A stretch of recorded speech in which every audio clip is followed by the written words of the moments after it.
Ooh, yeah. Am I alive or did I die? Did the day just pass me by saying sweet dreams? I gotta go now. Oh, now, now, oh, now, now.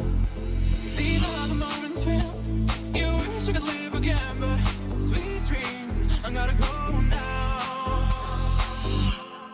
Oh, now, now, oh, now, now, oh, now, now, oh, now. Let's just see the pain. Now, oh, now, now. I gotta go now. Ooh, yeah. I can't take this anymore. I wanna change in my life. I'm so tired of all these lies, and so tired of being tired. So I say, sweet dreams, I gotta go now. This life is only one. Can't turn back, the past has gone. Sing, sweet dreams, I gotta go now. I gotta get up, keep on trying. I gotta go find my own way. Gotta find the treasure inside me. Hey, hey, now, now, oh, now. Sweet dreams, oh, now, now, oh, now, now, oh, now, now, oh, now, now, oh, now.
surrounded by all the screens of their lives, screaming into space to drown them out.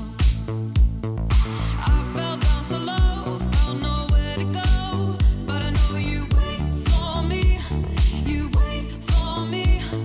So far out of sight, sucked into the white, but I know you wait for me. I'm coming home, I'm coming back down tonight, 'cause I've been hypnotized by the lights. But I'm coming home, I'm coming back down tonight. Yeah, it's taken time to realize, but I'm coming home, I'm coming back down tonight. So hold me tight, I just wanna fade out, somewhere we can shut the world away. I'm ready to hide, far from the fallout. They won't find us in the paradise we'll make. I fell down so low, found nowhere to go, but I know you wait for me, you wait for me. So far out of sight, sucked into the white, but I know you wait for me.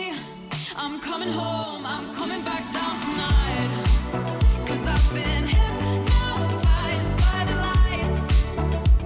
But I'm coming home, I'm coming back down tonight. Yeah, it's taken time to realize, but I'm coming home, I'm coming back down tonight.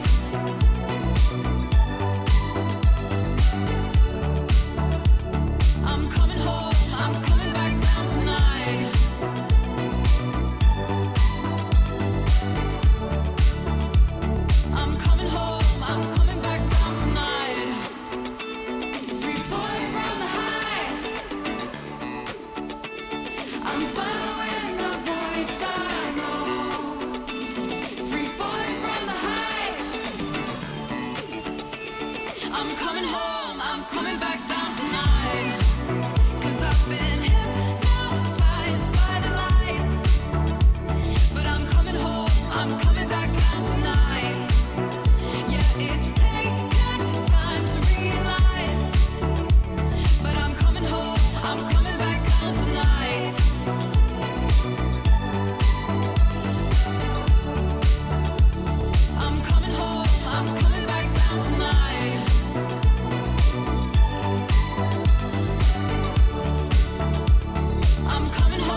Tracker, come on and beat me into space tonight.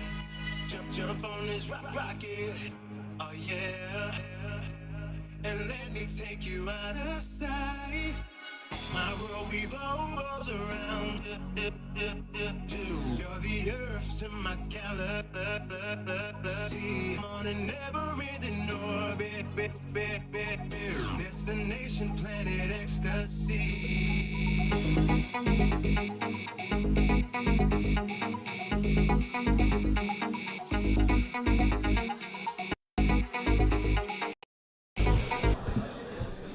Hello. Hi, everyone. Everyone who's outside, please come inside so we can start.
You hear? 1, 1. 1, 2, 3. You hear it? Yeah. Enough?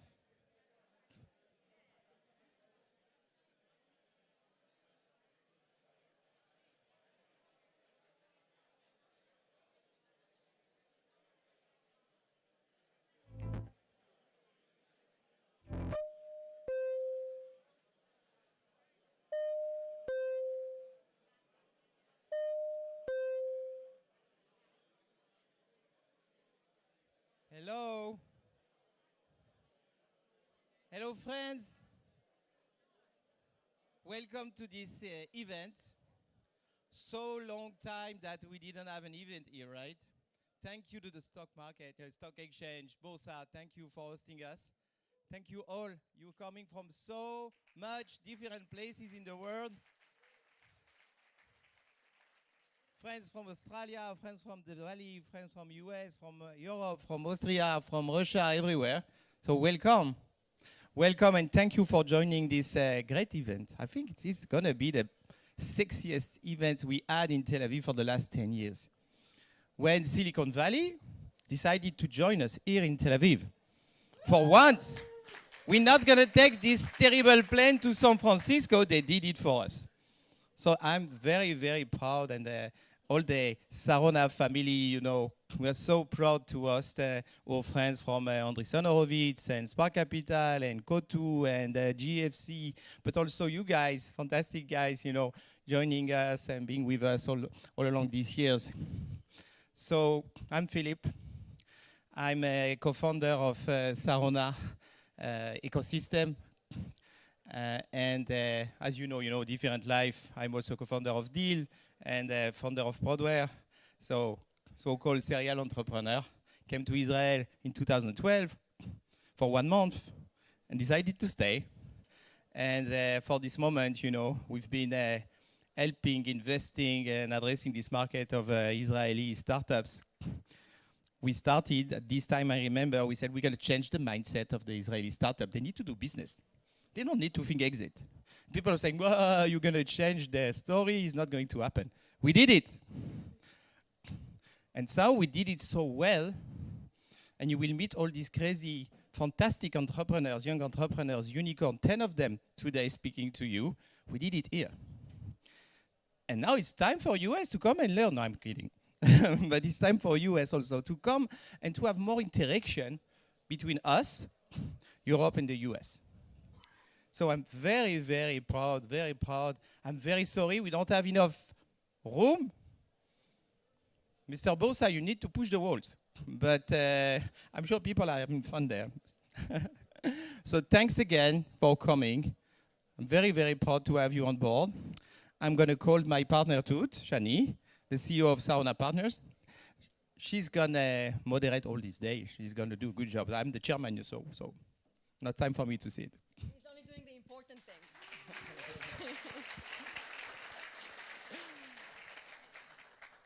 Hi, everyone, and thank you so much for coming. It's a pleasure to having you here. And I saw somewhere in the audience we have a very young entrepreneur. I don't know if you saw her over there. They brought a baby over to the event. Good, you need to start learning entrepreneurship from an early age. Important. So thank you so much. I'm Toot. I am a partner at Sarona, and I am the CEO of the group. And today, we're speaking about Silicon Valley. We all know Silicon Valley. We all been in Silicon Valley, and we go there to meet the most important people. But we think it's about time that they will come to us. And so I am very happy and honored to welcome you all to the first Silicon Valley Comes to Tel Aviv conference.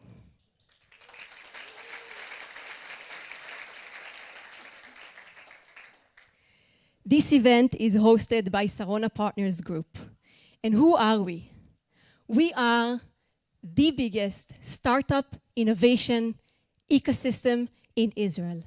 And we lie on two main operating principles.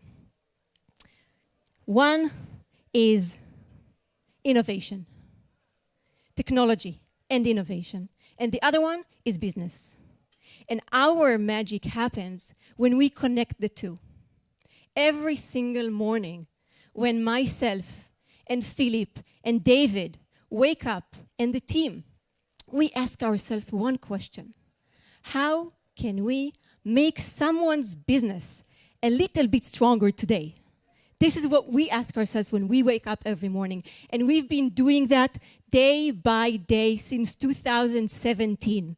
And today, we built a mega ecosystem that supports startup companies in acceleration programs from pre-seed to Series B. We work with multinational companies. Over 500 corporations are members in our ecosystem today. And we work with them to innovate their business and to outcompete. And we invest in phenomenal founders who want to build brilliant companies. And we do that with the support of brilliant global, foreign and local investors that believe in our ability to invest in these companies, to invest in you, and to build together companies that will change the world. And so much more. We have amazing friends in our ecosystem that we partner with in order to achieve this goal and to invest in the Israeli market. And some of them have made the path and came here today to meet you. And so, we are happy to share that we've closed recently our first Family and Friends Fund, and we're now raising a $35 million commerce fund. We are raising $100 million of Sarona Ventures 2. And we are open for applications for our scale-up programs, both for the seed and the Series A programs.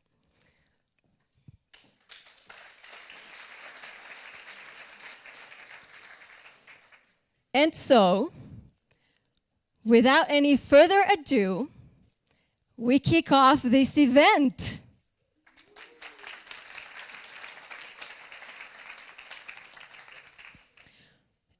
We have many people lined up upstairs, and I hope that this event will be the beginning of a tradition of Sarona partners and our amazing sponsors bringing to Israel Silicon Valley.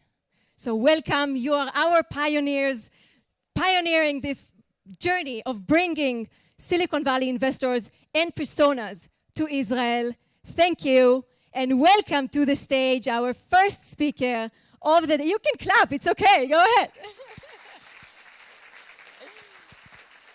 This is an interactive event. It goes much better when you participate.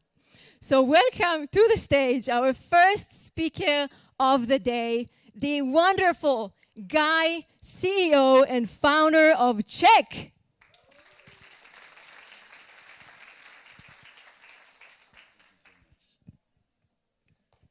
Don't clap for me. I'm a failed entrepreneur. I'm not like Philippe or Toot. I'm just, one guy that it worked out for him one time. So first of all, thanks everyone for coming here. My name is Guy Taitunovich. I'm the CEO and founder of a small company called Check. Recently became a unicorn like most Israeli startups, so I'm not that proud of it. And when they asked me to talk today, they said, that I should be talking about why did it take me so long to build $1 billion company. And by the way, it took us 6 years. So first of all, apologies to the ecosystem that it took us so long. But in all seriousness, we're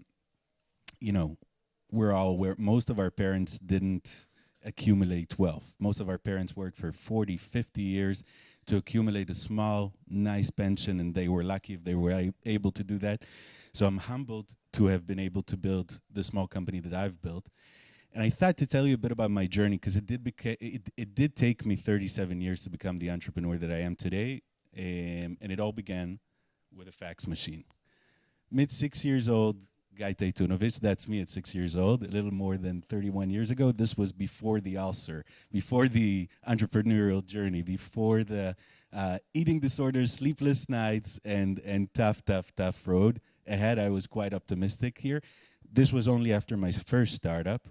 But in all seriousness, it all became when I was 6 years old and my dad brought home a fax machine, and I thought to myself, oh my God, what is this amazing machine? Is this a robot with small people lined up inside of it transcribing what we're telling them? And I set about to dismantle this piece and look for those small people inside of it. And I did dismantle it and discovered that it's just bolts and stuff and not small people. But my dad was pretty happy, surprisingly, about that because he said, well, son, you might have a future. This is called reverse engineering. And this started my path in cybersecurity. Obviously, a friendless nerd. Actually, I wasn't that friendless, but I definitely was a nerd. And like most Israeli 18-year-old nerds, I too joined Unit 8200, the Israeli part of the Israeli Defense Intelligence. And on my first day of training, the commander of the training told me, the first day in a 9-year journey, by the way, told us, you know, you're a bunch of nerds with no training. You're all self-taught. You're a bunch of spoiled brats. And for every one of you, the Iranians, the Syrians, the people around us, our enemies have about 10 to 20 PhDs. So we're going to teach you this thing called artificial intelligence. To those of you who don't know, today we call it AI. It started with artificial intelligence, as I mentioned, about 20 years ago. And that was my path into cybersecurity and artificial intelligence, the ability to overcome adversaries with compensating for the lack of manpower. You know, we're a tiny state relying on a very young workforce for the military, the defense intelligence, and so on. And that's where my humble beginnings started.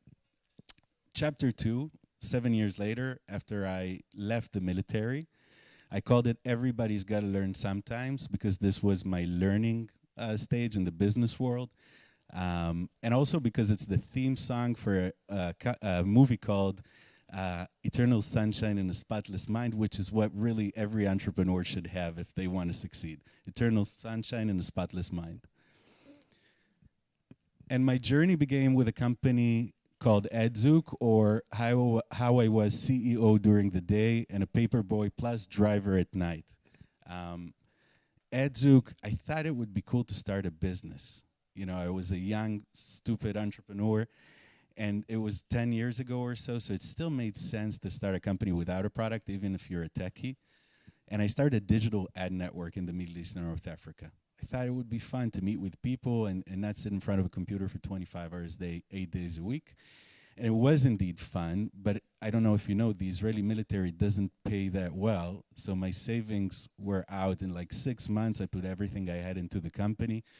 Takes a while for a company with a young CEO to turn a profit, so I couldn't pay myself a salary. So at night, literally, I woke up at around 9 a.m. You'll understand why so late in a second. And I was CEO from 9 to about 9, 10. Then I would go, I was a driver of a drag queen performer in bachelorette parties. Her name was Josie Divine. Divine she is indeed. And then at about 1 a.m., 2 a.m., I had a paper route, Gordon Street in Tel Aviv, Mapo. 10 years ago, you got your paper from me. And that was indeed a humbling experience. It was very difficult. It was very painstaking. Got home at about 5, 6 a.m., went to sleep for a whole 3 hours, woke up CEO. Did that for about 2 years until I could pay myself about $2,000 a month to pay the rent. Edzuk sold for a shitty multiple of 0.3 because back then, I didn't yet realize that as a techie, as a product guy, I could be building a product and getting a better multiple for it when I end up selling. And it was very evident to us that, we needed to scale business in another industry, in another field. So we started Combo Tag, or When I Learned Not to Mess with Google. One very, very important lesson for every entrepreneur out there. And what Combo Tag did was we thought it would be fun to help advertisers maintain brand safety, not have their ads next to bad content, next to scary content, bad images. I'll give you a few examples. This is an ad with a duck on a page talking about the fear that you are being watched by a duck. So this is obviously, this is the grand, grand, grand problem that we were solving for. Turkish Airlines, yeah, I don't know who did that, but he was a genius, or she. And of course, everyone's favorite, 1 in 3 people in Louisiana will die from heart disease, and then 2 for $3. Croissant. It is delicious, though, and very much the reason of why I now look like this. But they gave me superpowers. Those 2 relative failures, somewhat successes, gave me some superpowers. One thing is that it taught me how to recruit. And that is the thing I do. I convince people to join my journey. I don't actually know what it is about me that makes them join, but I discovered that is what I do best. And as long as I can convince people to join me in my journey, then I probably can be fine. Another thing that Adzu got me was understanding that I now believe that experience and persistence are significantly more important than talent, genius, promise. I somewhat stole it from a movie about the founder of McDonald's, but I believed in that even before, or I learned that even before. Persistence is the most important thing, then persistence, then persistence. The fourth most important thing is experience. It gave me a deep understanding of business operations, roles and responsibilities, and scaling, a science in itself. If there are pre-seed stage entrepreneurs out there, go and find yourself a phenomenal, experienced chief operating officer, probably the most important thing you do. Mine used to be the COO of Salesforce Datorama, and before that of NatVision. Israelis here know it. A genius and my co-founder, Omri Tamir, one of my co-founders. And understanding how to scale a business, understanding roles and responsibilities, understanding that an account executive and account manager aren't the same thing, understanding how to build a SaaS business in terms of CS versus sales. It's a science in itself, and it's never too soon to learn that. I can't stress this enough. To a certain extent, I think what we do saves lives to a certain extent. I think our product is friggin' amazing. But business operations is the most, and I think Philippe, who also co-built an amazing ecosystem, an amazing company with Deal, would agree, business operations is the most important thing in scaling a company. Roles and responsibilities and understanding who you need to recruit, how you need to recruit them, is one of the biggest things you can do. And almost finally, measurement is key. Edzuk taught me that. Understanding how every single person in your business operates, what are their strengths, what are their weaknesses, measuring every single point in your business is key. I specifically have, in the home office, I have 6 different monitors with a ton of BI systems. Tableau, Salesforce, we've become addicted. But it helps us understand exactly what to do in real time. And finally, it got me 2 Czech co-founders. One of them is Ehud Levy, my chairman, formerly chairman of Taptica, Tremor International, and others. And Asaf, my CTO and best friend since I was 6 years old. Cambotag got me a bunch of other superpowers. It got me the deep understanding of product market fit. Our product, solving for brand safety, it wasn't a very good product market fit, even though it's a great fit for this deck here.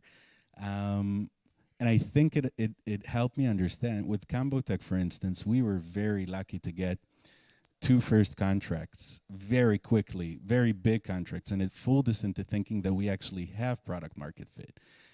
We didn't, and that's why the company failed.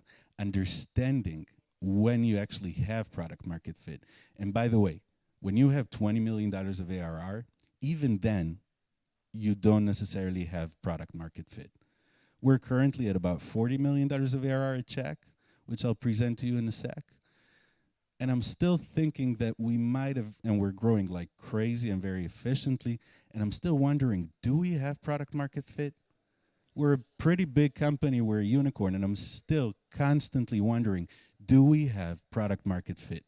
That obsession will save you a lot of time and failures. Cambotech also taught me or gave me the ability to get kicked in the groin and still smile and get up.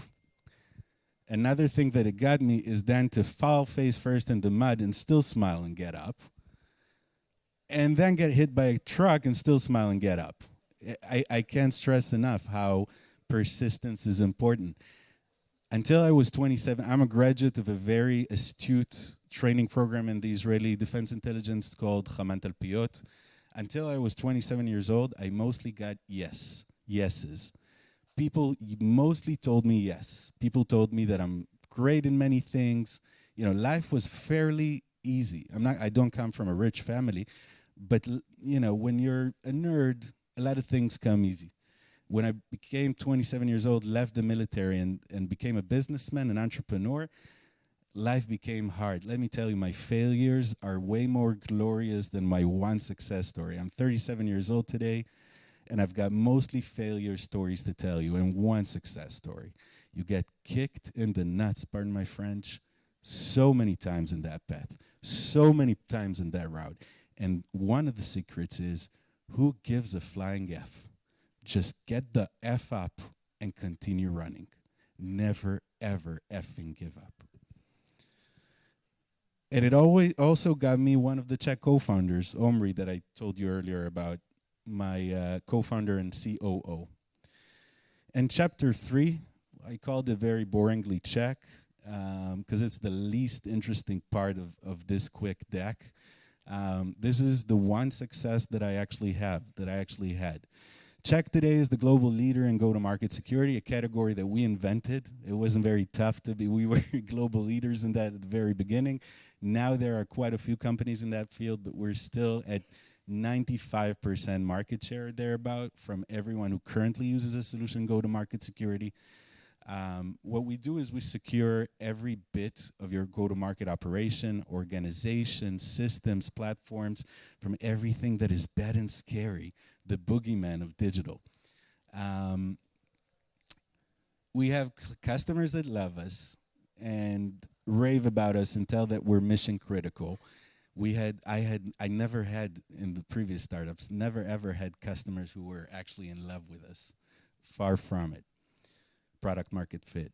Today we've raised $183 million of venture capital. Our last round was $151 million. They took $1 million away from us. So annoying. Tiger Global, Battery Ventures are our investors. We've got offices in a bunch of places, scaling up, scaling up, scaling up. But the real secret, I mentioned it as my first kind of superpower, if I can be so pretentious, is the ability again, I made this mistake, to get people to come and work with me. No worries, I need way less than that. Among a few, my COO, Omri, who's already done it many times, Nitzan, my chief business officer, used to be the chief business officer of Salesforce Datorama as well. Toby, my amazing VP people, VP HR, who's probably the most important person in the company. Asaf used to be the chief product officer at Checkmarks before, and before that, Perian. Limor, Dave, Sefi used to be the head of user acquisition at Monday.com before he became our chief growth officer right after IPO. And what I'm trying to tell you, people, is that people are the most important thing. Get people around you that are smarter than you, that are better than you, and most importantly, that have a ton of experience. A ton of experience. Persistence and experience. Our go-to-market motion is really cool. What we do essentially is we have a zero-touch motion, a self-serve platform. We get about 150 new, this is old. We only had 100 new paying customers every single day there. Now we have about 150, 6 months later. New signups every single day, out of which about 10% are enterprise eligible, and we convert them through a nurturing sales team to enterprise customers in a very much enterprise sales motion. Again, business operations, ladies and gentlemen. This is so friggin' important. Have your go-to-market to scale built to perfection. Nothing more important than that. And this is why it took us so long to build $1 billion company. It's kind of difficult, So that, ladies and gentlemen, was my story in brief. I want to thank you and thanks Sarona Partners for having me.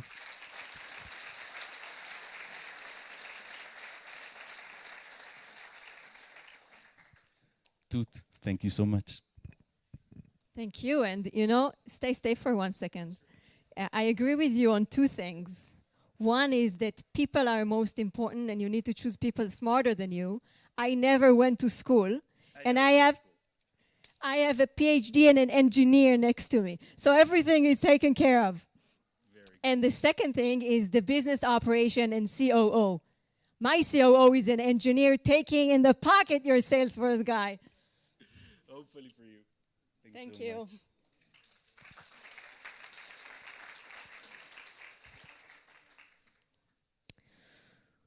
Raise your hand if you've ever got hacked. Those of you who don't, it's okay to share. Next speaker coming on the stage is an amazing woman that, believe it or not,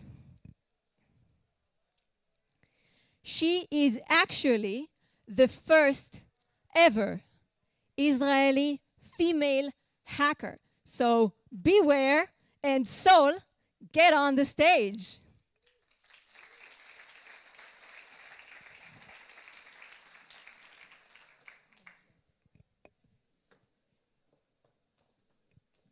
Hello, good afternoon, everybody, and thank you for Sarona Partners for inviting me to speak with you and share my story. My dream as a child was to become a writer, or a singer, and I was all about writing. And by the age of 30, I published 3 books. The first one was at the age of 21. It has nothing to do about romance or music. It was about computers.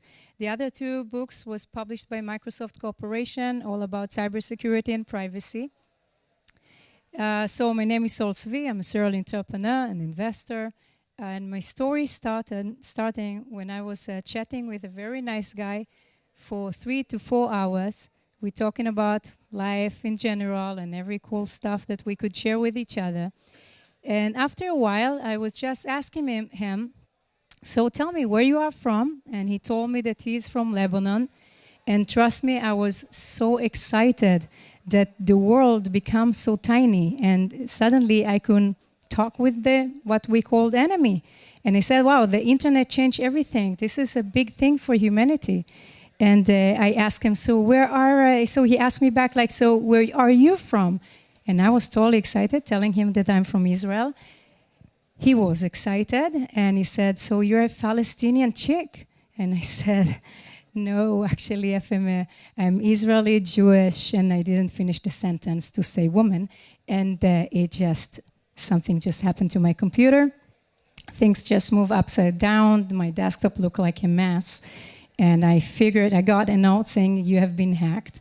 And I figured that something really weird just happened. So back then, I unplugged the computer. Nowadays, for the young people, you just turn off the Wi-Fi. And so I unplugged the cable, and I said, okay. I scratched my head thinking what just happened. And that was a very defining moment. And the reason is that things that I believed was impossible become possible. When I saw walls in places, there were a guy there in Lebanon that saw open doors.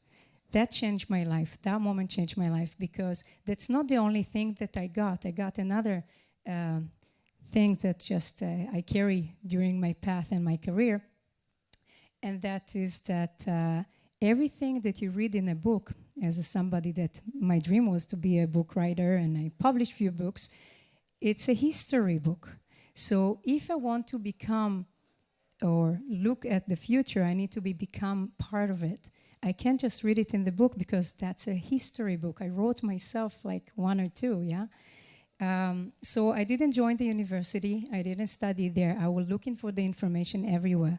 At the dark net with friends, just closed forms that I can try to sneak in. And I got the information everywhere.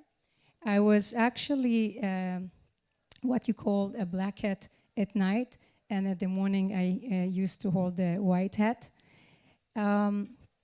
So one day I was invited to a very big bank here in Israel. I was involved with very cool projects, and in this bank, just before that, I was involved in many cool projects, as I mentioned, working with the IDF, the Air Force. I wonder how come we didn't work together. Maybe you're just too young. And 27, yeah. 37, you're still too young. So I was working, as I mentioned, the IDF, the Air Force, the Prime Minister offices, electricity companies, and also bank, telecoms, etc. So I was invited to a very important meeting talking about cybersecurity for one of the largest banks here in Israel. And it was a very, very long table with a very bold and old guys, and me as a young female talking about cybersecurity. That was rare also that times. And I tried to explain to them what I understood back then, that security, you need to build a layers of defense, that it's starting with the coding and continue with more layers to protect the bank.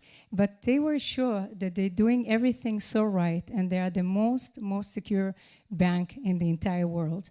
So I took this note from this meeting, took it very close to my heart, and went back home. And for the next 3 days, I was just busy trying to get into this bank until I succeed. I was very happy about it. But what I learned from this guy from Lebanon, that you need to leave a note, say, hey guys, you have been hacked. But I was a very busy lady, and that time I didn't do that. And 2 years later, I coming back from a party at around 5 a.m. in the morning. I had a chance to sleep only 1 hour until I heard some knocking in my bedroom. I opening my eyes, trying to figure out where I am. I slept only for 1 hour. And I see somebody, some female in my bedroom. That was weird, because as much as I'm trying to remember, I just don't know this woman. And I don't know who sent her to my bedroom or where I am, and how the hell I got a brain damage that morning that just delete all my memory. And that was the police. So they come to say hello, and they took me for a very long investigation. That's, I believe, how I got the title of the first female hacker, because probably I was the first one that got caught. So Microsoft heard about what I'm doing at night, and they invited me to start a very, very cool department in the R&D center to take very smart engineers and try to transform them to hackers. That was a very big challenge, because to take something so creative as hacking and try to put it in like boxes and methodology and work with the corporate America kind of thing, that was very challenging, but we did that. By the way, it's very related to your story as well, because the first 2 servers that we started and tried to hack was the fax server, and the other one was the ISA server, which is the first firewall that Microsoft was building. The idea was some kind of quality assurance. Let's try to dig into the protocols, the authentication protocol, the traffic, and try to build tools that will hack into the system. So after doing this for a while, Microsoft hired me to build the first cybersecurity department in Israel. Israel was one of the 5 companies in the entire Europe that they allowed them to open such a role and to test how it's going to affect the local market. That was a very interesting role. I did it for a while. And from there, I quit my job in Microsoft Israel. I relocated to the States. And I joined the SBTU unit, which what we did, we built the encryption that you're probably using in the Office and Windows. I was working with very smart people there. And the last position I did in Microsoft in the States was leading the strategy for North America for cybersecurity, of course, for Microsoft. So that seems like very nice life. I had very cool car, very nice house. And I was thinking, I had like envision of the future, seeing myself. I'm a single mom today, by the way, for 2 great kids, small kids. I'm a late bloomer. But I could envision my life having like a nice cottage, have 3 kids running around, like little white dog named Roxy, and probably a husband or something. That seems to me, okay, interesting, but the next not that interesting, because I could imagine myself becoming a VP at Microsoft Corporation, being on a stage talking about Kerberos protocol or something, or even maybe leave cybersecurity and start doing something else. At that moment of life, that seems a little boring for me, and I decided to shake the boat, because what I believed at the age of 30 is that every 10 years or so, a man or a woman need to check her path to see if the dreams that I dreamed when I was a little kid, or the dream that I dreamed years ago, 2 years ago, 1 month ago, is it still relevant? If the path I'm going, is that the path I want to go? And the answer for me was no, because I wanted to feel shaky again. I want to feel insecure again. I want to conquer another hill. And at that time, my path looks for me too obvious. So I moved back after 2.5 months from the decision. I sold the house, the condo house, I sold the car, I just moved back. And I started to search for something that I will be passionate again. And you won't believe it, I found something that I had no clue about and nothing. I need to learn totally from scratch. And that was, guess, an AI. So I was totally excited about machine learning. As a female, the female in the crowd maybe will understand my feelings. I felt very, very weird that I come and walking with this, like working on this computer like 10 hours a day, and this dummy metal box just don't understand anything about me, don't get my thoughts. And that was weird for me. So I started a company called Genio Innovation. It's nothing to do with cybersecurity, it has nothing to do with enterprise. It was all B2C AI, trying to answer a very cool question is what will interest the user next? I figured that Google like indexing the entire web, and somebody need to do the opposite direction, go the opposite direction, and will understand or will index our needs or our profiling, in a sense, what today Google and Facebook doing it in the wrong way, and match between the two. So that was in general the idea. I raised $5 million for this. 2008, very hard time, just familiar to these times, to this year maybe. And this question, by the way, was very philosophical question. Just when I was dealing with cybersecurity, I really fell in love with a very old speaker, that he was the keynote speaker of DEF CON and Black Hat. What intrigued me with his speak, that it always combined philosophy and cybersecurity. It was a magic for me the way he did that. And when I went to the AI and tried to understand or to answer the question, what will interest me or you next, I just love it, because I understand that the history of what we did yesterday is not the best prediction of tomorrow. So if yesterday I was a very lousy poker player, that doesn't mean that that's what I will be tomorrow. That only means that I need to practice more, I need to work hard maybe, and I need to get some luck. So this question was very philosophical, as I mentioned, and it wasn't easy, because as we build a very, very good algorithm, we figured I was involved in 5 patents around the AI and recommendation, and I figured that as the algorithm become better and better, we building just worse product. The products not become better, it become worse. And the reason is that if you will ask me something about myself, I will tell you all the good stuff. I will tell you that I love art and museums, and I love music, and Tori Amos is my favorite singer. So you will build some kind of newspaper, very smart for me, but I'll get all this article. But eventually, if I open Ynet, I do read some gossip about Bar Rafaeli, which I will never gonna tell you. Okay, so in order to build something interesting, we need to a little bit understand the humankind, the human Been. So when I fly to the US and try to convince all the big publishers, the CNN, the New York Times, Fox News, you name it, I met them all. And I try to convince them that the people, they need to define, they need to choose what they want to read next, what's relevant for them. And they were looking at me like crazy and saying, that's impossible because we pay salary for the editor to choose what the reader gonna read tomorrow. We want to define the agenda of tomorrow. And they just didn't get it. I think Tabula got it how many years later. And today, if you open the Chrome browsers, you'll see a lot of links to very cool articles that's relevant to your reading habits. And that's exactly what we did in 2008. So I came back empty-handed from the US for a long trip, thinking that nobody really got what we're doing. We got check, like $10 million to buy our company, and I didn't want to sell it yet because I really strongly believe in what we're doing.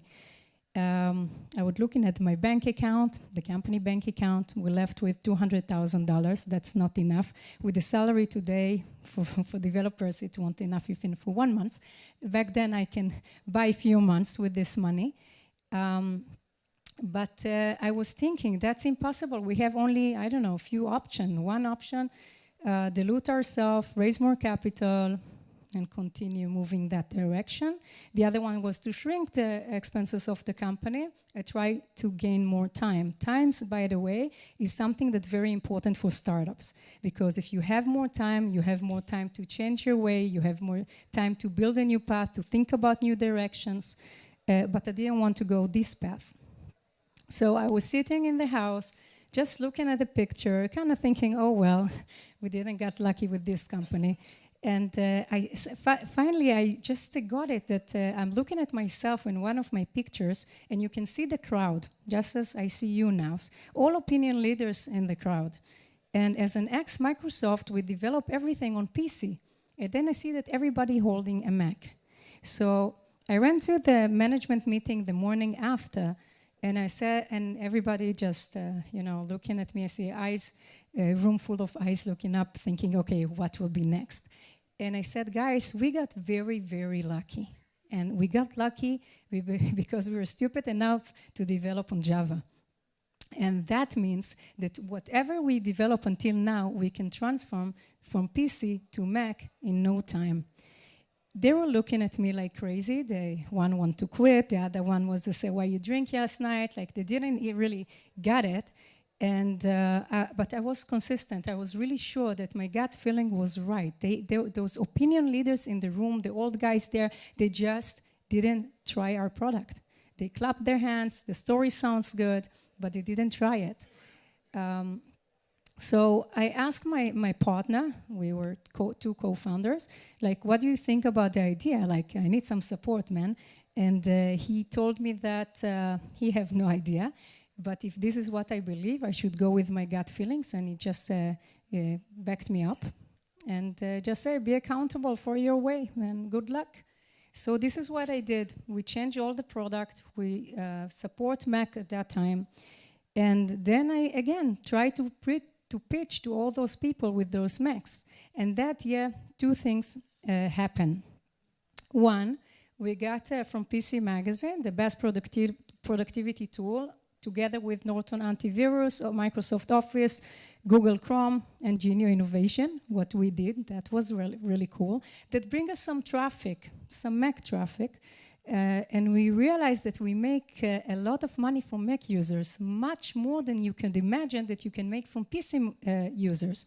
But I'm not a company that's busy or focused on advertisement. I'm an AI company. So I went to Iron Source and a lot of companies, B2C companies that had a lot of traffic, and I told them, I pitched to them, hey guys, why wouldn't you focus on Mac? There's like blue oceanus. You can gain much more money. Nobody believed in that. They said, no, it's a small market in the US. We don't care about this market. We're busy on something else. So actually, I had no chance. I had to do two things. One is to buy their leftover from their campaign. They're using a campaign on the US, bringing PC users. They had nothing to offer for the Mac user, so I just bought it for like around 20 cents, but I make like 10 times more money for Mac users than a PC user. So that's how that year we start to gain incomes for around $50 million, and that was actually the year that I sold this company. I sold it while we scaling up, because eventually it wasn't even close to the idea or the vision that I wanted to deal with, but it makes a lot of money. I can tell you that that time, while I was the CEO of Genio, there weren't a lot of female CEOs that I could look around and just learn what's the best way to do that. And I used to take each time another employee from the company to have a lunch together. And one time, some dev lead that we had lunch together, he told me that he's writing songs. And I thought, this is very cool. I'm writing songs myself from the moment I remember. Remember, that was my dream, to become a writer. And he just couldn't believe it. And the fact that he couldn't believe that I used to be another person, or it's still in me, that hit me that that's the time to start to do music. And what I did all my life. So at the event when I launched my first single to the radio, we had a very big, like Zappa kind of club, very big club that you can launch your music. And I had newspapers, journalists, in the room, and I have investors and my employees and my friends, they're all there. And I'm going like very confident to sing the first song in front of everybody. I'm holding the mic. It's my own songs that I compose and write myself.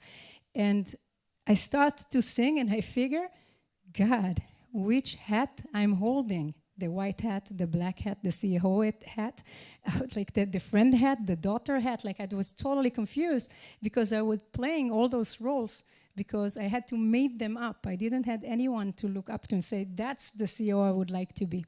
But that made me the best manager of my potential, I guess, because I just decided that all I need to do is just to be myself and stop playing this big CEO thing and keep it very, very simple.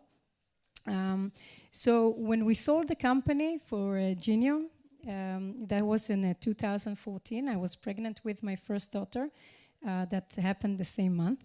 So the idea of the company, the idea of the deal was that we'll get half in cash and half in stocks. And we were like, okay, this is a public company. It's okay. The company that need to buy us. And we said, that sounds fair. But they say, no, there's just one small trick here because the stocks you'll get not today, but a year from now. Whereas, that's fair, no problem, that makes sense. They want the company to grow and they want the stocks, the valuation of the company to grow, and then they will give us less stocks, but it will worth more. So anyway, what happened that we had some don't deal with Google kind of thing. We had some speed bumps of the company at the time that we needed to get the stocks for ourselves, and we kind of control the company that actually bought us. So I don't have a lot of time. I can just tell me that we buy and sell this company for at least 3 times.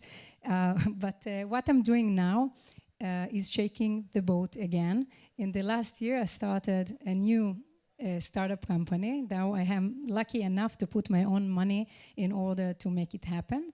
And what we do is doing Web3, building a DAO kind of company, trying to answer a very cool question, philosophical question, what you would like to watch next live, because that's the new television. The television, the way we're going to consume streaming in the future is nothing like the way we do it right now. We want to do it together. We want to share our opinion. We want to watch news in screens, not in one screen. I'm myself not watching news in one screen. I open at least 2 or 3, one on my iPhone, the other one is hanging on the wall. So, and I would like to share my thought about what I hear and read with my friend that sit elsewhere, so we can get some kind of impression or about what we see, and we can talk about it together. So I guess the time is up, so thank you so much, and continue joining.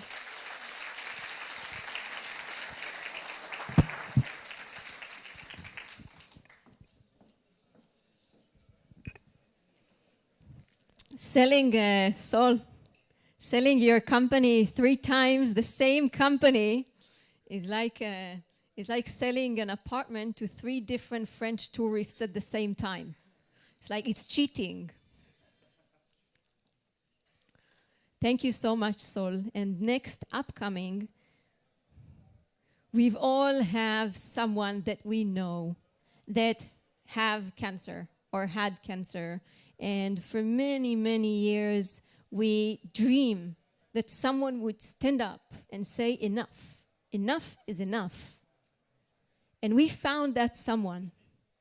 And I am moved and touched to invite to the stage Luis, who founded Immunai, that doesn't only strive to solve and cure cancer in a different type of way, is actually having a vision to create a new type of pharmaceutical company, a different from what we see today.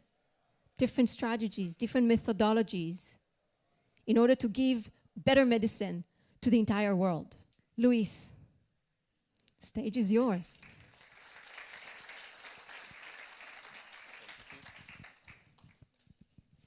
Thank you very much, Toot and Philippe, for organizing this wonderful conference, and also just in general for everything you guys do for the ecosystem. It's really admirable. So in the talk today, it will be in slightly different format, so I actually only talk for about 10 minutes, and then we'll go into some questions.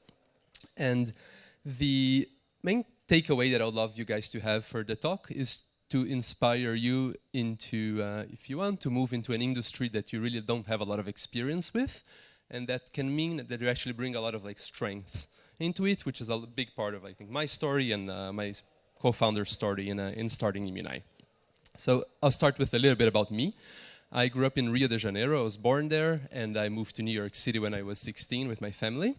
I studied in MIT, and I only moved to Israel 5 years ago, and started Immunai about 3 years ago. So I think one of the two distinctive things here is that for all of the foreigners that are visiting and are interested in the 8200 stories and connections to the army and hacking, I have no connection to that at all. I came here way after that. And another disappointing factor for most Israel is that after they hear that I'm Brazilian, they typically expect someone much more exotic, and then they end up with a self-deprecating Jew in front of them, and that's another big disappointment.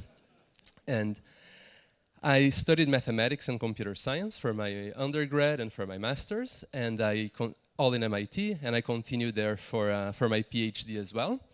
I won the Best Thesis Award in MIT among all the PhD candidates. That's about halfway through the program. And at that point, I decided actually to leave the PhD program and not finish and go into industry. And both during my studies and after, worked in a mixture of finance and software and machine learning. But I really found myself with biology, which was my previous job. So the point here of showing the degrees is that none of them have anything to do with biology. And in my previous job in a company called MyHeritage, I really fell in love with the field, and I understood that some of the most interesting things that there is to do with a computational background is actually in biology. So I think right now maybe only 1 or 2% of the best software and machine learning people will go into biology. And I think in the next 10 years, this number will jump to, or maybe 15 years will jump to more like 30%. And this is something that really changed what I wanted to do with my life. So we started Immunai with my co-founder, Noam Solomon, who's an amazing person. About 3.5 years ago, we raised $300 million in funding. We are about 130 people, about half PhDs, and our hubs are in New York City and Tel Aviv. And the main vision of the company is to map the immune system in its full resolution and be able to leverage that to create the next generation of immune modulators, meaning drugs that are actually targeting the immune system of people. And our big focus is on cancer and creating what's called cancer immunotherapies, which are drugs that, unlike chemo or radiotherapy, they actually don't target the cancer cells directly, but they target the immune cells to be able to fight cancer better.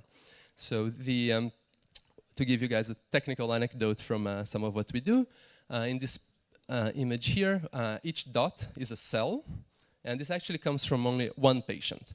So from about 1 milliliter of blood from a patient, we can generate something like 1 terabyte of data.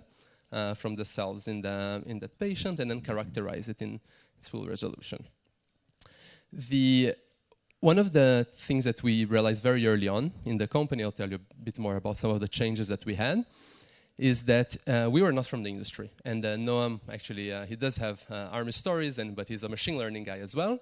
And neither one of us brought PhDs or experience in biology. And also similar to some of Guy's point in his talk, I think that one of the, say, like the main lesson that is worthwhile keeping here is that bringing the right executive team and general company leadership is the most important thing you can do, and this applies also to some of the other employees. So I'll mention some of the people that we have in the company and actually I think why we attracted them. One is Jacques Bonchareau, our Chief Science Officer. He's one of his claims fame is that he was the Chief Science Officer for Roche Oncology. So Roche is a $300 billion company and one of the main powerhouses in oncology. And he actually closed down his academic lab, quit everything, moved to New York City and joined us full-time last year. Mark Jacobstein, who was our Chief Business Officer, he also had been CEO in multiple companies, sold multiple companies. When he was, he's about 50, and when he was 30, he had been brought by Sequoia to basically to be COO of Sam Altman's company as soon as he had left Stanford, so he brings a lot of experience. In our board, we also have Bob Langer, who is one of the 10 MIT Institute professors. So that's one of the most distinguished things you can get there. He also has, and this is not a mistake what I'm about to say, he's a founder in 10 unicorns. And he's the professor that has the most patents in the world. And he's also the founder at Moderna. And there's many other people, both including professors and people from industry that we managed to hire. And I think one of the reasons that we managed to do that was because neither Noam or I came into this, so to say, with a strong, definitely not ego, but also not with a strong sense of exactly how things should be done. And we were able to bring all of these amazing people into the company because we very much told them during the interview process that, look, we have a certain technical vision, but we know that there's tons of blind spots that we don't have, and we want you here to basically help us decide on everything. And I think when people understood this really genuine feeling of really letting them take control of the wheel, it really helped us in being able to hire. And some of the other, I think, things that we've done well there are around promoting very thoughtfully. So I think a lot of companies early on maybe give titles a bit too generalist to people, and I think that makes it a bit harder to hire other people later. And I think we're always very thoughtful around that, and always giving people a sense of autonomy and mission to be able to keep them. The other part that I think most people don't know about Imuni is just how much we've changed, particularly in the first year. So one of the, when we first started, and this came a bit from personal stories, both from me and from Noam as well, is that we wanted to help patients select the best treatment available for them. So essentially the original vision of the company was for us to be companion diagnostics. So this is just a software company that took data from patients and helped them and their oncologists decide on the best treatment. And we understood, I can go into more detail aside if you guys have any interest, that this was very hard because getting access to data was very hard, it was very slow, and the data wasn't always of the best quality. And we actually were particularly interested, and this was big credit to our scientific co-founders who joined us soon after starting the company, in a specific kind of data called single-cell data. So that's one of the most cutting-edge genomics methods. And there was no way for us to get access to that data because actually most people didn't have that data to begin with. And at that point, Noam and I, again, two tech founders who had raised a pre-seed round from tech investors, decided that we wanted to become a biotech company. And we actually wanted to open physical labs that would process tumor biopsies, that would process blood, and to be able to generate from those biological samples the most robust and detailed data that we could. And this was a fairly, I think, one of the most important decisions that we made early on. And again, I think because Noam and I didn't come into the company with a very strong sense of exactly how things should be done, it really allowed us to make some of these decisions quickly. And the second big pivot that we had was around actually developing drugs. So at that point in the first big change, we were supposed to be a biotech company that generates the best data possible to help pharmaceutical companies develop drugs better, or to help them make some decisions better. And we had a strong conviction that we brought a lot of value, but at the same time we were very frustrated with just how long it took for us to close like the deals that we wanted, and also just pharma companies are organized in very strange ways. So sometimes like it was just hard to make these kinds of deals work for us, and we actually decided to develop drugs.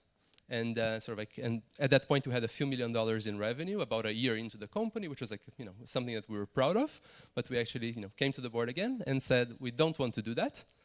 Those few $1 million of revenue, they will probably not grow as fast as we had planned originally, and we want to actually focus the vast majority of our resources in developing drugs ourselves, and actually creating antibodies or whatever the modality is. And I think all of these decisions came from just wanting to have like the biggest impact in industry and in patients possible. So for that, I'm happy to take questions from Toot or from others, and thanks.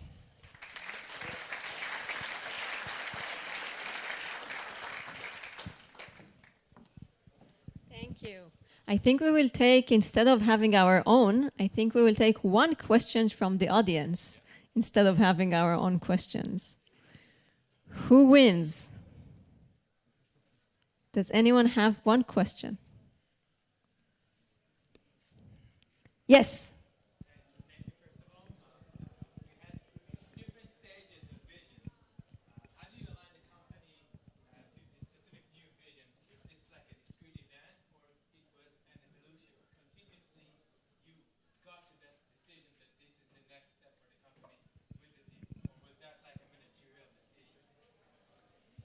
It was definitely not like a single point in time. It was, I think, sort of like realizations that we and the management team had around like where we wanted to go and how we could get there faster. So I'd say for both of them, it was something on the order of like 3 to 4 months from like first realizing it to really like thinking it through and so on. And then by the time this happened, at least the management team was fairly in the loop with why this was happening, and then it takes longer to actually communicate the how and the why to the rest of the employees.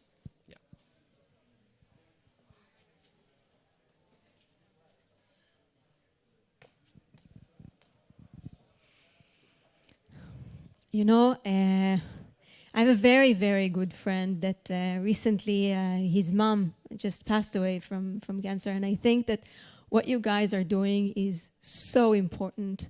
And, I want you to succeed not only for you, I want you to succeed for the world. And you've been a friend of Sarona Partners for quite a long time. Philippe very well, and Alex, Philippe's son. And I know personally that your story, the story that led you to build the company, is quite extraordinary. And I was wondering, if we don't have a lot of time, but I was wondering if you would be open to share with the audience what happened in your personal life that actually made you build the company. And I suppose that this is also something that motivates you now on a day by day when you wake up and you still continue building up this company. What happened there that made you do that? So during this time that I was starting to fall in love with biology, I also had my grandfather who had cancer. He survived having cancer immunotherapies for about 10 years, which was a lot longer than he was supposed to. And during that time, I realized very much just how difficult the life of these patients are, and how difficult it is to make decisions around how are you doing, and what drugs should you be taking, and so on. And I think it's tied with this really strong technical interest in the field. For me, it became like a no-brainer to work on that. And my co-founder also had a lot of personal stories with cancer. And it sounds a bit like a cliche, but it's really an honor to be able to work in something that really helps people. And we hope we'll succeed. Me too.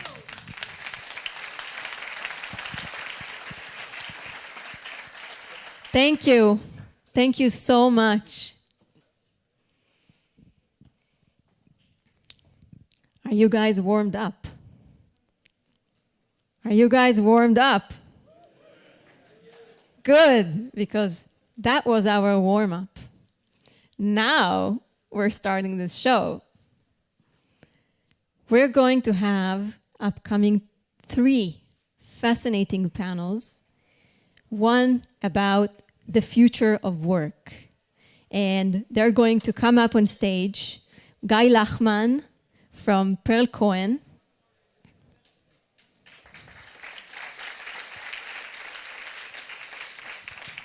Is going to moderate our panel. And right after this panel, we're going to have a discussion about IPOs. What is going on in the markets now, and how is this correction that happens in the public markets is going to affect. And then we'll have a small coffee break, and we'll come back to the main reason I believe you're all here today, is coming to see our friends from Andreessen Horowitz and from Spark Capital and Quatu Management. And so I'm happy to kick off this Future of Work panel. We have amazing people in this panel. I think this is the best selection of individuals that you're going to see on one stage. Tom from Verbit.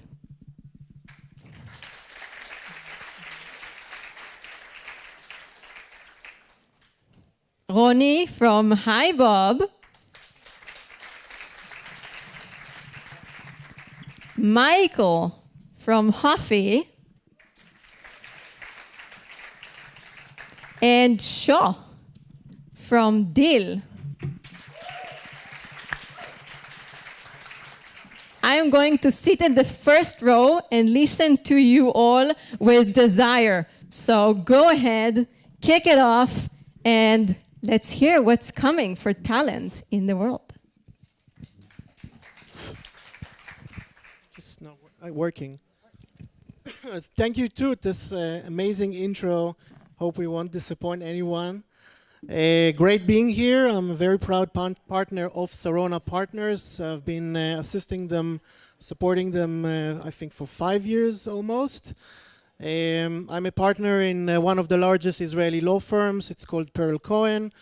For those of you who know, we are a 220 lawyers firm, also the country's biggest IP firm, also a US firm. And we are very proud to assist Sarona and also many of the Sarona startups. So great being here. We also have an outstanding panel today. And we're going to touch on something that you've been all waiting for, trying to understand what's going on out there, what's happening in the job market, how would HR, how would labor look like in the post-COVID environment, trying a little bit to digest what we went through in the last couple of years. Feels like a decade, but it's actually just 2 years. And understanding how employers should basically navigate their startups in order to witness and survive those waves in those crazy oceans. So let's start by a quick introduction by each one of the panelists. I'm starting with you, sir. So you can spend a couple, 2 minutes or 1.5 minutes presenting yourself, your company. Go ahead, Michael. For sure. Is this on? Hello, yeah. Hi everyone, my name is Michael. I'm one of the co-founders and COO at Hoffy. With Hoffy, you can equip a remote worker anywhere in the world using our platform. So equip them with a laptop, peripheral IT equipment that they need to be successful in their role. We serve 80 plus countries to date, and some of our customers are the fastest growing global remote businesses. So say you want to hire someone in the US, in Canada, in Brazil, in India. You go onto the Hoffy platform, add your team member, and in about 10 seconds, you can place the order. And within 5 working days or so, they'll be fully equipped with a laptop that's set up and good to go, all the peripheral equipment that they need. and then we manage the equipment through the full life cycle and recover at the end. So it's a fully compliant global solution for people hiring global remote.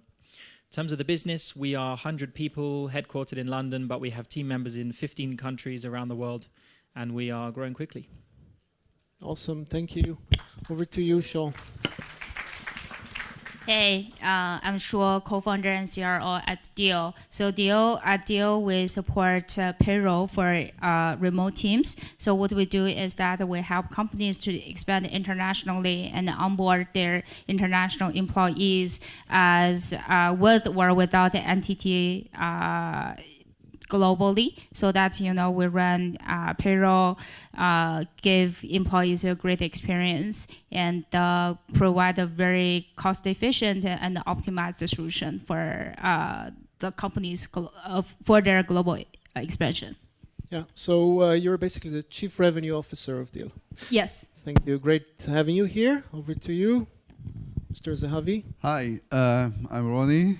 I'm the co-founder and CEO of HiBob. Bob is the name of the platform. HiBob is the name of the company. We are 600 people with offices all around the world, from Sydney, Australia, to almost every city in Europe and North America. We serve 2,300 customers and about 350 new customers every quarter. Fast growing, and we build from ground up a people management platform that allows modern employers to run their people in this dynamic environment that we all part of it. And we mainly focus on 3 M's. First M is mid-sized businesses with many hundreds of employees to a few thousands. The second M is multinational companies with global presence. And the third M is modern businesses. Thank you very much. Last but not least, Mr. Livne. Hey everyone, I'm Tom Livne. I'm the founder and CEO of Verbit. Verbit is the world's largest AI-powered transcription platform. We are more than 500 employees, almost 3,000 customers. We just started the company 5 years ago, so we're also fast growing.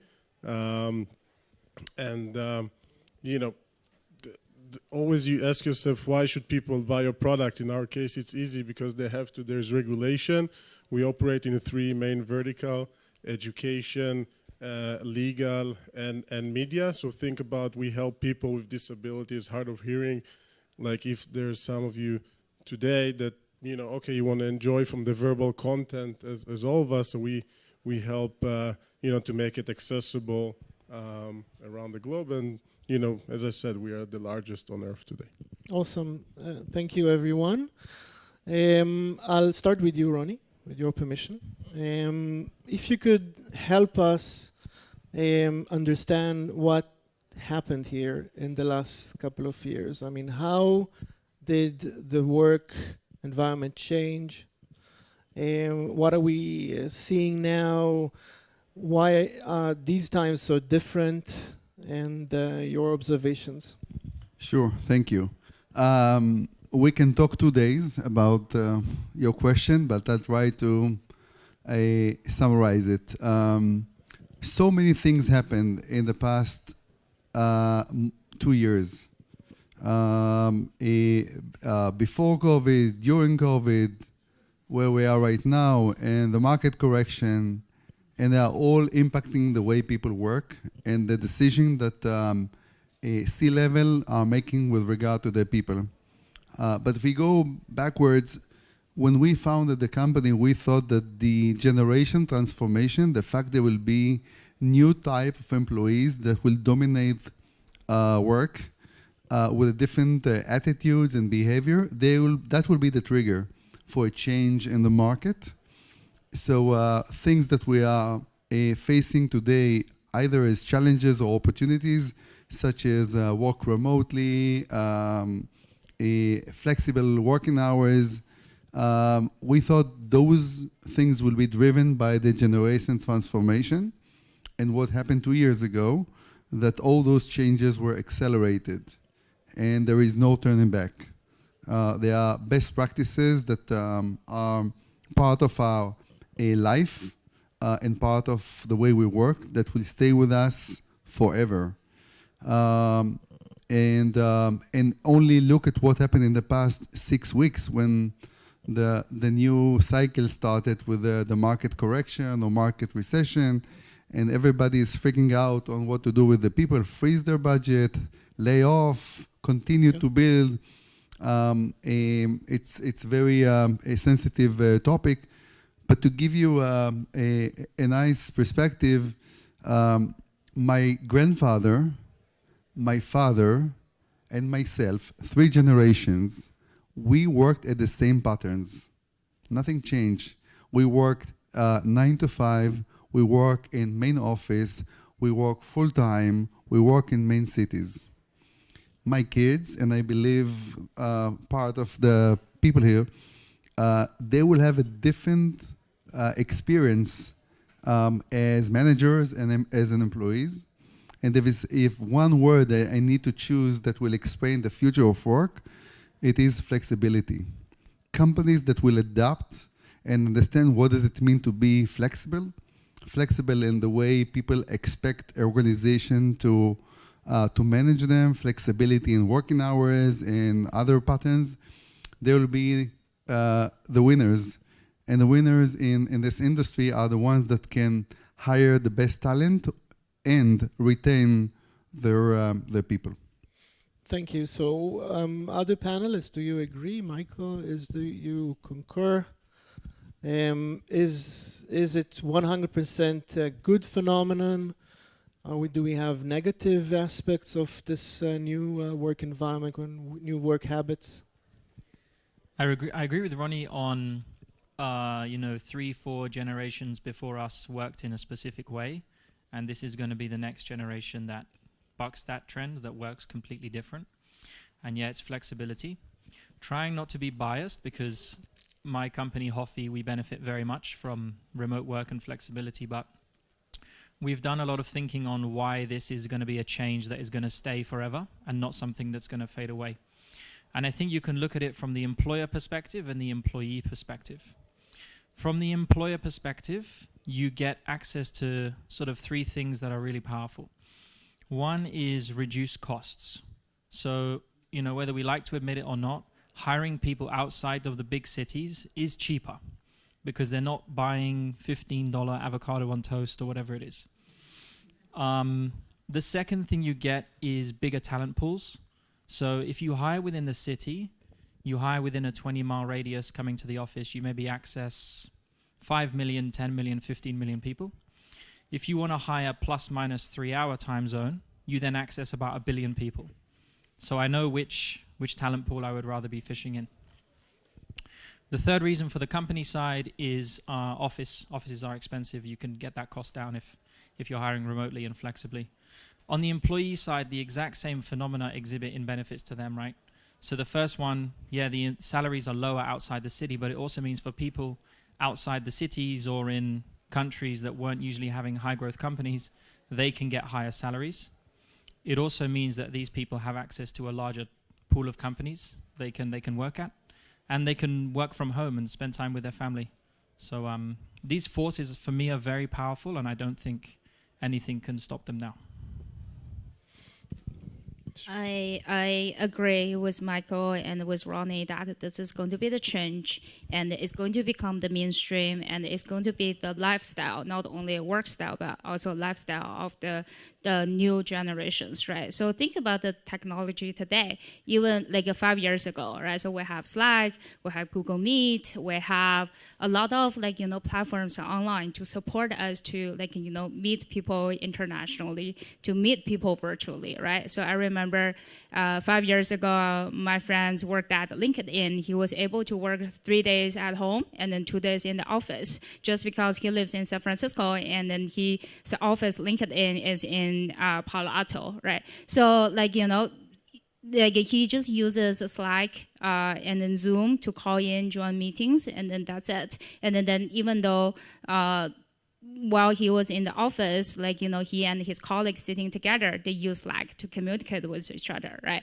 So I think it was the development of modern technology, like Coffee, like Deal, like how, like HiBob, like all of us are supporting remote work today. And I think it is just going to grow bigger and bigger and become the mainstream, yeah.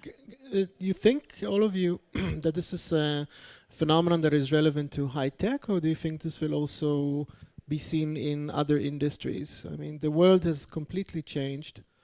It's not the same planet. We think differently. I think it is not only about high tech, right? So looking at the Deal's client base, right? So we have clients from all kinds of industries, right? So fashion, gaming, traditional industry, interior design, high tech, of course, right, is one of the largest one. But the thing is, whenever you can work in front of a laptop, you can work only when internet is needed, right? So like, you don't actually need to come into the office. Like the only times that like our office is needed, I don't know, maybe construction industry will always need workers to work to build buildings on site, right? And then another very funny story. At MIT, I remember, like, swimming class is a mandatory class for you to graduate from MIT. I think Louis may remember that, right? And then, like, during COVID, it is still mandatory. But how they do the swimming class is that everyone is on Zoom, and then they just swim like this. They taught everyone how to swim like this, right? I don't know if to laugh or to cry. Yeah. It's about technology, right? So like for a lot of the things, when like simulations, when models or like, motion system are already there, it's about like, people can do a lot of things online. Yeah.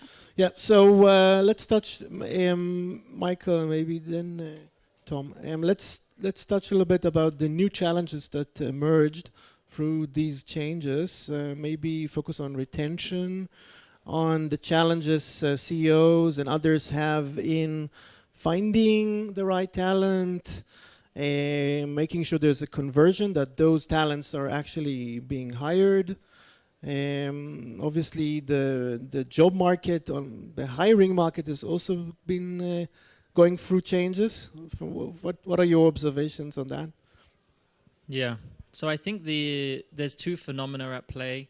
One is the shift to remote work, which kind of happened in early 2020 and is now becoming the norm in some industries, not all industries. And then overlaid on that, you have the doom and gloom, global recession, tech stocks crash, et cetera, et cetera.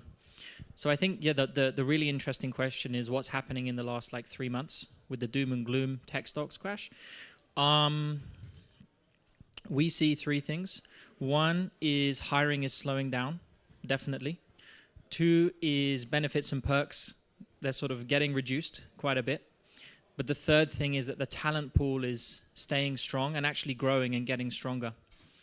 So, on the first point around hiring stopping, we speak to a lot of CEOs, heads of people, heads of talent about this because they help us forecast their growth as our customer base. And actually something interesting is happening is that they're all cutting their hiring plans. Say, you typically build these things on a 12-month cycle. So say they wanted to hire 100 people in the next 12 months. On average, they're getting cut in half. So they're going down to 50. But what's interesting is that we won't see that for about 6 months because they're still continuing to hire at the same rate. It's not like I'm going to slow down my hiring rate. I still have this machine going. I'm going to keep hiring, but I think we're going to see a massive sort of drop off a cliff in about 6 months when people have completed their 50% hiring plans for the year. Talents and benefits and perks, that's kind of obvious. Like when times are hard, you sort of cut back on some of these expenses. You saw it in like the consumer markets with Netflix and the streaming platforms just getting the numbers slashed. But what we see is the talent pool growing massively, mainly driven by that first phenomena, which is the growth of remote work. There's still so many people coming online into remote every day, every week, millions of people. So it's driving a really strong talent pool. It's interesting because I am betting that Tom would say that one of the main challenges is to find the people. and there's been a huge shortage in the last couple of years, or in the last year, finding the right talent. Do you agree with what Michael is saying? In generally, I agree, but like to your question, you said about like retention and how to maintain the best talent, and when it was all remote, so the main problem is how you really connect them to the organization, like to the culture and everything. So like the switching cost, okay, I'm working for this company, it's anyway fully remote, tomorrow for the other company. And you know, we saw last year $25 billion invested here in Israel, so inflation of the prices or the salaries hikes, etc. And now with all the correction, recession, how we want to call it, we're starting to see back the shift to more kind of stabilized and normalized market when, you know, I still think it's an employees market, not an employer market, but it's becoming more balanced. And, you know, also you mentioned around flexibility earlier, which I fully agree, but it also put us on as a companies a lot of challenges for the hybrid model. I'm guessing most of us are in the hybrid model, so now it's creating a lot of operational hassles with how to work as a hybrid, etc. So yeah, I actually helped the client a few months ago deal with a situation whereby one of his top management employees was hired by him and also by another company simultaneously. And apparently he was getting a very high salary, and he was simply always sick or couldn't come to team meetings and so on. Then they found out very quickly that he is actually exploiting or manipulating the hybrid model. So it's not always, you know, as they say in Hebrew, it's not always, what shines is not always gold. So yeah, so back to the question. So I've asked originally on the retention challenges, and you switched a little bit to the crisis. Everybody is eager to talk about the crisis. If you could, Ronnie, touch on both items, the retention challenges and also in these changing weeks, months, and so on, what's going on? Sure. So quick comment on your previous question. The number one, there are three major criteria for people retention based on continuous surveys we are doing with our customers. Number one by far is job flexibility. We run a survey and 77% of our customers believe that the right mix in hybrid work is 2 to 3 days maximum at the office and the rest from home. We see more and more companies moving from work from anywhere. They allow their employees to travel and work in other cities as long as they are productive, and to work remotely. It's a strong trend that we see. The second criteria for retention is related to culture or well-being. I agree with you that it is and it will be an employee market, not an employer. And I think that employers it's recorded, so we will check in half a year's time. Don't worry. So I say it again, it's an employee market, not an employer market. And also entrepreneur market and not VC market. I think it's also important for the entrepreneurs to understand that at the end of the day, you are the customers, we are the customers, and not the investors. So the second topic is the employees, and employee well-being is key. Companies that will understand how to help their people to balance between their life and work, not work-life, but life-work balance, they'll be able to retain their people. And then, obvious one, it's all about the managers. If you hire great managers, not necessarily the C-level, the line managers, if you train them and you give them the right tools and they can be better managers than a previous generation, then you'll benefit from low attrition risk. Thank you. To your second question about briefly. Yeah. So I've been in this cycle for the third time. I was in 2001 and 2008 and 2020, and here the cycle is again. I think the vast majority of the companies are revisiting their plans, and try to figure out how the next coming months, 3 to 4 months, will look like. If they will see a slowdown in the sales cycle or high churn or other dynamics in the business, they'll have to adjust their burn rate to the environment around them. If business is as usual, and there will be businesses that will continue to grow, they will have to hire people in order to grow in 2023 or 2024. So the only way to grow business in our environment is people. So you have to hire them. Cool. Super interesting. So we're running a little bit out of time. So sure, if you can just, I hope I pronounced your name correctly. If you could touch very briefly on the future in terms of technology. I know Deal has been a massive success, especially now in this time, and it's here to stay. So the tools that our employers have to manage employees and to retain employees, very briefly. And then I'm already telling you, I'll ask each one of you a 1-minute sentence on the future. It's okay, we won't take you to court if it's not, it ends up being inaccurate. Let's go for it. So with your permission, go ahead. Well, I think the technology is definitely the one that supports the future of work, the remote work today, right? And then with the advancement of technology, everything is possible, right? And then at the Deal, what we're doing today is we build technologies to support companies to be able to hire in 192 countries out there, right? So that is our aim. Today, we're in 160 countries. And then we want to achieve at least the 95% automation, right? And then turn into all of those manual spreadsheet, payroll calculations into product so that we can empower founders, business owners, HR leaders, and the teams, the finance teams, to be able to, grow their headcount more efficiently, right? And then reduce a lot of manual cost and then time to optimize this entire flow and the processes when it comes to hiring globally. Yeah, and then to just briefly touch on retention, right? So I think you mentioned top 3 things to keep your employee to stay longer, right? So I think we need to understand what do our employees want, right? So do they want the Fiji water in the office, or do they want the free Netflix account, or do they actually want to build their career with you,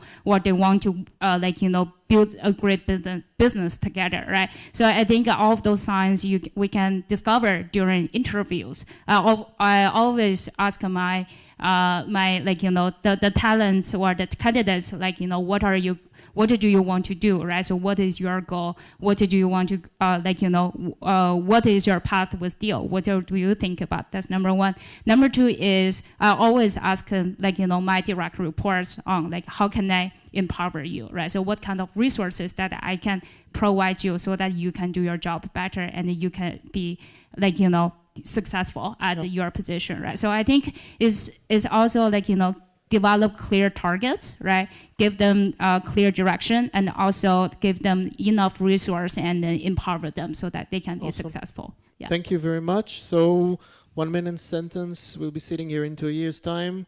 What do you think? Where are we going to be? I think the world will become more borderless in 1 year's time. So Shaw was talking about a lot of tools that allow you to manage remote. The same phenomena also allow you to sell remote. So I think people care less about meeting people in person when they buy products. People care less about meeting people in person when they hire people. You don't have to be in the same city to do your job. So I think we're just going to see less sort of prevalence of the concept of borders in our heads when we're doing business and going about our day-to-day, because of all these tools that you can just use to be and do whatever you want. Awesome. Tom, over to you. So I want to take the future of work and how technology going to make us more productive, right? And I also want to take it from the angle that we are working at Verbit, which is around voice, right? So think about all the time you spend in meetings, etc. So to have everything transcribed, written, summarized with action items, aligned to people, and a way to communicate more broadly to the organization and follow on those action items. So this is, and also if you think on metaverse, etc. So I also believe this could be a beneficial tool for all of us to communicate. And you know, I'm excited to be in this junction that Verbit could help all the organization to make the verbal content eventually accessible, which I think is key to help everyone with communication. Thank you very much. So you've been a fantastic panelists. I thank you. We have to continue. It's a long day today. Thank you so much. Thank you, everyone.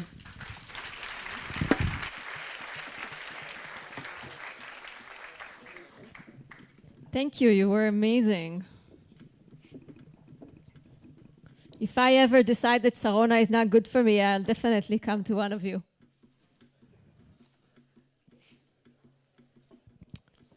All right. You know, when we built the agenda for this day, we thought what kind of topics would be so controversial that we can actually speak about them with the Israeli audience. And when I spoke with our friends from the US, they told me, yeah, but listen, you have to be politically correct. And then I told them, but we need to find the balance between being politically correct and being interesting. So I hope we made it. Our next panel today is going to speak about what's up with the public markets and the descent of valuations. I think it touches each and every one of you, otherwise you would not be here today. And I'm happy and honored to invite to the stage the panel that will discuss IPOs. We've crafted some very, I think, fascinating questions. And I'm welcome to invite our moderator for this panel, Guy Navon, head of Discontech.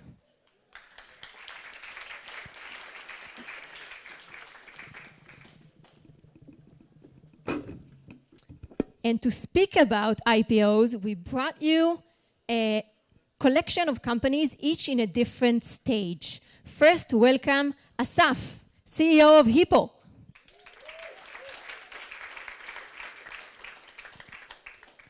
Next to Asaf, I thought that a very interesting angle to bring you guys would be to hear what happened to a company that already made it big, like they became a unicorn and their next step is necessarily going public, but then they prepared everything and that's it. They couldn't go public because the markets just crashed and started correct themselves and they couldn't do it anymore. And we chose a company that I love personally from the retail world. And welcome to the panel, Yoel, founder and president of Trax.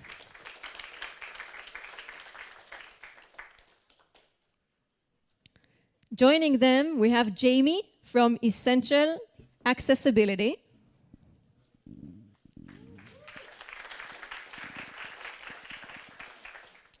And last but not least, you know how us Israelis, we are very good in saying that we are fantastic, but at the end of the day, when someone offers us something that is Israeli made, then we prefer to go outside. Like, we don't go. So I think it's a very interesting angle to bring to this panel, and I'm happy to invite Lior, who is head of sales and manages the show for the Israeli Stock Exchange.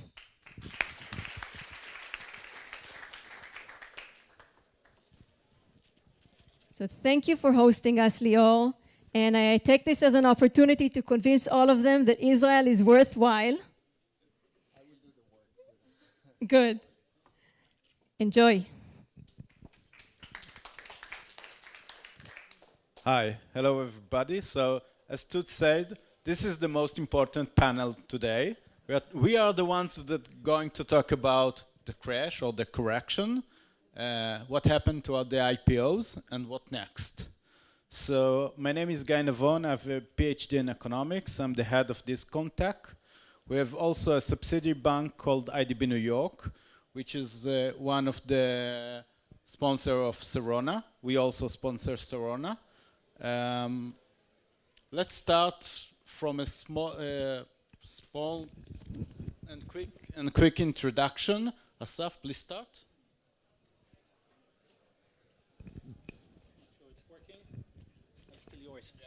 Okay, I'll do a very brief one. I'm Asaf, I'm the CEO and co-founder of Hippo Insurance. In short, our mission is, we call it protecting the joy of homeownership. We believe that what you have now in insurance and in taking care of the home is an adversarial relationship which is not very conducive for people to basically grow in their house. What we're trying to do, we believe that the best claim experience is avoiding a claim from happening in the first place, and as opposed to taking care of you just when basically shit happens. So we're giving IoT devices, we're giving people someone to come to your home, clean gutters, check air filters, help you basically taking care of your home, so the likelihood of a claim to happen is significantly lower and you can actually live in your house better. We have several hundreds of thousands of customers. Sadly or luckily, and we'll talk about it soon, we're listed on the New York Stock Exchange. Around 600-ish people, which I'm happy to actually keep flat at this point and not to go to people and make them a lot more effective. I have a lot of views on the previous panel as well, but that's a different thought. That's us. I'm Joel Barel. I'm the founder and today the executive chairman of Trax. Trax is digitizing physical stores in the retail segment, fast-moving consumer goods, basically everything you see in supermarkets. We are a global company, close to 3 billion in valuation. We are a private company. This is why we are 3 billion in valuation. And this is what we are going to talk about. About 900 employees, 20 global offices, working in 70 countries, or a big high-growth company. And I'm smiling still. My name is... Hello? There. My name is Jamie Hurwitz. I am general counsel at a company called Essential Accessibility. We are in the accessibility space. We help companies with their digital assets to make them accessible. I started my journey in the startup world as GitLab's first in-house attorney. Helped scale them from Series B, 150 employees in 50 countries to 1,200 in just probably about short period, 2 years. And so preparing them for IPO. I've since been at Mattermost as their first in-house attorney, and you can see a trend here. I like to grow companies, so that's what I'm here for. Hello, everyone. First, I'm super excited to see fantastic crowd here in Tel Aviv Stock Exchange. Very happy to host this event. So I'm Leon Avon. I'm the head of sales and markets development for TACE for the last 6 years. Basically, what I do in this organization, probably I don't need to introduce TACE. TACE is the only stock exchange in Israel. There is only one stock exchange. I'm working with private companies before they become public, and also I work with our publicly traded companies, introducing new products we have here in TACE and helping them to grow beyond the local market. Prior to that, I worked in the other side of the ecosystem as a portfolio manager, trader for a long time. So that's a little bit about me.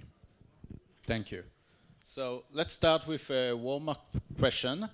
I don't know if you do remember, but the last 3 years were a roller coaster. We started from the euphoria of 2019, and then there was something called COVID. I don't know if you remember that. The post-COVID, the inflation, and then 2022 started with a crash. Crash started from the public companies, and then it continued to the private companies as well. So I would like to start with Yoel and ask you, how does it affect you as a private company, and how do you see 2022 and 2023 ahead? I think, first of all, from the boardroom of Trax over the past few years, and I remember this since, I think, the downturn in 2018, directors always kind of cautioned that a correction in the market is long overdue and should happen very soon. And year after year and quarter after quarter, it didn't happen. So I think now that it did, it shouldn't be a surprise to anyone. Not for me personally, and not for companies. And companies that prepared themselves for this did well. I guess nobody did. We also didn't. But this is kind of where we saw the crash coming. In terms of the company tracks, as Tut said, we were preparing to become public and kind of started the process. And at the beginning, it was very sad for us to see that probably the market is going away and we will need to wait some more. After we saw the aftermath of valuations, we were kind of happy that we were not public yet, and probably the best time will be when the correction comes, and it will come. All of us need to remember, and it's a known fact, the markets are cyclical. What comes around goes around, it will come up again. And good companies will be the ones that will be able to wait and survive this downturn and be geared for the upturn when it comes. Let's open it for open discussion. Jamie, do you want to add something from your perspectives? Yeah, sure. I think right now we're essential accessibility is a stage, Series B, and for a lot of the smaller companies, it's going to be a lot harder to gain access to capital. So I think that companies are going to have to become much more diligent. And remember the early days in 2018 at GitLab when we became a unicorn and we raised our $100 million. It was the expectation that you were going to spend it, and you spend it fast, and there's just not going to be that luxury anymore. So I think that we're going to see a lot more diligent use of capital. Yeah, I agree with you. I think there are several things that's going to happen soon in the private market. I think valuations are going to be a lot tougher. And there's a lot of people that are going to be caught up in a limbo because they did a certain fundraising, and that fundraising is simply not going to last, and they need to address it as soon as possible. So I'm not going to talk about probably all of the discussions that have in the board about cutting costs and having a long kind of leeway. I think what we're going to start seeing now on valuation are going to be one of two things. It's probably going to be the best that you can get is a flat round, but for the flat round, it's going to be completely different liquidation preferences inside, which are going to be completely off and going to wipe all of the stack of employees. That's the first thing. Or the second thing, if you're not going to be able to do a flat round with these terms, any down round is going to be materially challenging for the company because of all of the other preferences that's going to come in, of all of the the ratchets and the anti-dilutions kind of things that are going to come up that's going to erase the cap and the stack. So lasting as long as possible and sustaining and maybe trying to create a certain safe in a certain valuation is the best that people can do.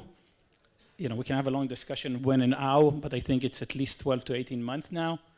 And I think that's what's going to happen in the private market in the next near future. Lior, how is it from Tel Aviv Stock Exchange perspectives?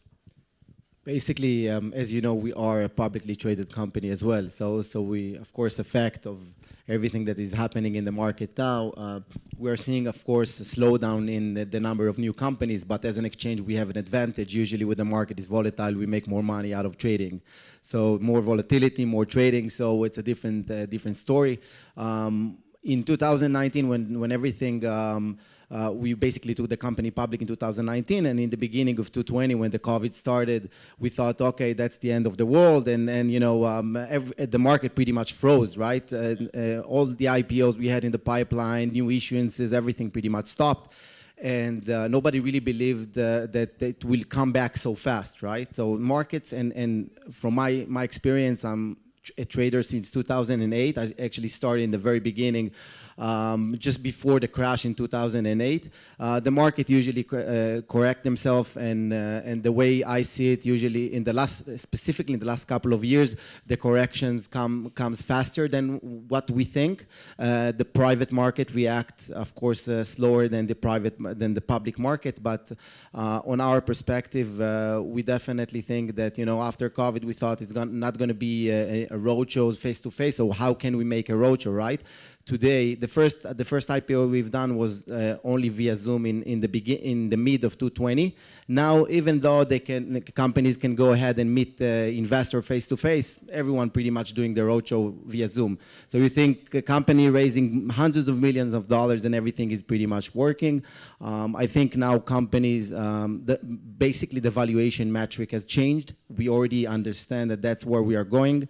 Companies need definitely to focus on the bottom line profitability, and I think companies will start to change and shift from just growing as fast as they can to profitability, and we're already seeing this trend is starting. I think it's going to take time for at least for some of the companies that are not ready because they just got so much money they need to make it out of growth. So that's a little bit about my perspective. Thank you, Leo. So let's talk about public companies. Asaf, you took Hippo public literally a second before the downturn, I think, yeah, in March, was it? March 21, using a SPAC. I think everyone here wants to see a sneak peek to the CEO of Hippo in the last 6 months. I'll give you a circular kind of situation because I think it's really important. I'll tell you the story. We were basically doing a dual track to go public. We did an IPO and a SPAC. We kind of negated the SPAC route. We were working with Morgan Stanley and Goldman Sachs to basically go public. They said that everything between $8 and $12 billion, it's fair kind of number. Depends how much pop we want and expect. The benchmark that we had at that point of time were several companies, amongst them Lemonade, that were traded just about $11 billion. So that was the situation. Then 3 of my honestly favorite investors all had SPAC, Mickey Malka and Rebit, Brad at Altimeter, and Dragoneer. All of them are, I think anybody that knows investors, are amongst the best investors in the world, solid, on my cap table, and everybody had a reasoning why we should do a SPAC, and they said, listen, it doesn't matter the 500 SPACs, let's focus on the 5 SPACs that matters, that are bringing you top tier kind of people, long-term capital. All of the cap table is already there. You get the Blackhawk, you get the Wellingtons, you get all of that. We can have a long discussion of the SPACs, no SPAC. We chose to do it with Reid Hoffman and Mark Pincus, and we thought that's probably the best we can actually get. SEC delayed and delayed and delayed because there were a bunch of IPOs and they just didn't have enough people, and all of the people were basically poached out to the different legal law firms. By the time that we signed to the time that we actually went out, let's just use Lemonade as a benchmark, went from $11 billion to $3 billion. We got a crunch at the same time, and I think the canary of basically the mine were InsurTech, then FinTech, now it's SaaS, and it's just like, it used to be internet, and then it says it's not gonna happen to anybody else, and then in telco happened in 2001, etc. So now it swipes everybody. The first feeling I had was that, oh shit, what have I done? We shouldn't have gone public. Basically the same situation that you had. I'm like, oh frick, I shouldn't have done. This was the worst, and it was all, firstly it was like, it was InsurTech, it's a bogus kind of plan, all of that, and then it was SPAC is #1 public enemy of everybody, and now it's like it's all across. And I was like, what the hell have we done? This was also still a frothy market with employees. How do we take care of them? We have people that thought they're worth $30 million and they, God forbid, they only worth $6-7 million, and it's horrible, and all of that kind of stuff. Taking it 6 to 9 months later, I actually think it's the best thing that happened to the company. We have $800 million in the bank. We can sustain. We clear the path. People are aligned. People are resilient. Counter to the discussion that was before, I actually think that the future of work is taking care of your employees, making sure that they have an horizon and you take care of them, and a growth opportunity, and it's a meritocracy and all of that kind of stuff, and not just purely short-term compensation, which who knows what's going to happen with it. So we realigned that. It's the time that you basically see who's the missionaries in the companies and whom the mercenaries, and you clear the mercenaries out. You realign. Even the SPAC, I actually think it was one of the best things that happened to the company. We were able to raise more money than less money. Because of that, we were able to do secondaries, which is very hard to do with a regular IPO. And at the beginning, it's like, oh God, it's not a good thing. But not a single C-level person left us, because when I'm talking to them, I said, listen, I got you $2.5 million in a secondary, and now this is your payback. And you should stay and take care of it. And it's something that hasn't happened. Plus, there's a lot of basically public company CEOs that I'm in touch with that are public, didn't take secondary, and now are holding this crap in their hand and have all of the headwind against them. And they're like, listen, I can't get compensation. I can't get a bonus because it looks like crap. I can't sell a share because I'm the CEO, and it's going to look really, really bad in the public market. So the situation flipped. So for my kind of belief that it was the worst thing that happened to the company, I actually think it's one of the best things that happened to the company. There are several caveats that we can talk about, potential hostile takeover, so you have a poison pill and you have staggered board and all kind of stuff like that. This is what we need to defend from. But companies that are good, fundamentally have the right unit economics, have the right people, are going to last and going to be in a way stronger position. And cash is going to be king in the next, whatever it is, 2 to 3 years. And it will help us get to cash flow positive, which is what matters, and give us a lot more opportunities. Okay, now I'm going to stop. Yeah, well, it was amazing. Well, in the Nasdaq you have poison pills and etc., but in Tel Aviv Stock Exchange you don't have it. Leo, what do you think about companies that had a IPO a year ago or something, from your perspectives? Well, was it true for them to do it? To be frank, I think working with companies for years, as a founder of a company, the only thing you need to care about is not managing your share price on a day-to-day basis. That's the wrong thing to do. You need to focus on the company, to keep growing the company to the right direction, making sure, like Asaf said, that your employees in place and all the management is aligned with the company strategy. You need to work a lot with investors, to do investor relations, to really explain what's the equity story of the company. And just focusing on that, specifically when the market are that volatile, nothing will basically work, right? So the only thing you can do is just focus on the company and the company executing on your forecasting and everything around it. That's the only thing you can do as a founder to promise that your company will continue. Of course, as Asaf mentioned, activist investors are definitely threatening your company when you trade around your cash value, right? That's something that everyone pretty much understand. So I think, yeah, you have to. In Israel, poison pills are not very. It's not something very common. So, but in the U.S., of course, you can protect yourself. There are ways to do that. So that's what I can say. I agree with you. Jamie, do you want to add from your perspectives from the US market? Yeah, sure. I think that, with the growing valuations and the, companies being pressured to grow so quickly and having these huge rounds, there's a lot of pressure to push companies out into the public market that may not necessarily be prepared to go. We've seen a lot of IPOs even before the crash where the companies just aren't performing as they should. And I think that a lot of it has to do with the pressures that we're seeing. Hate to go back to GitLab all the time, but we didn't raise our 100 million unicorn status until Series D. Now you're seeing companies go sooner. You've got a Series B company who's raising $100, $200 million, and so you don't have enough growth within the company to be prepared to be public. I agree. Yoel? From my perspective, again, I think cash is king. As I've said, I think companies that raise enough cash to sustain the next 2 years will become much stronger when they go out of the downturn.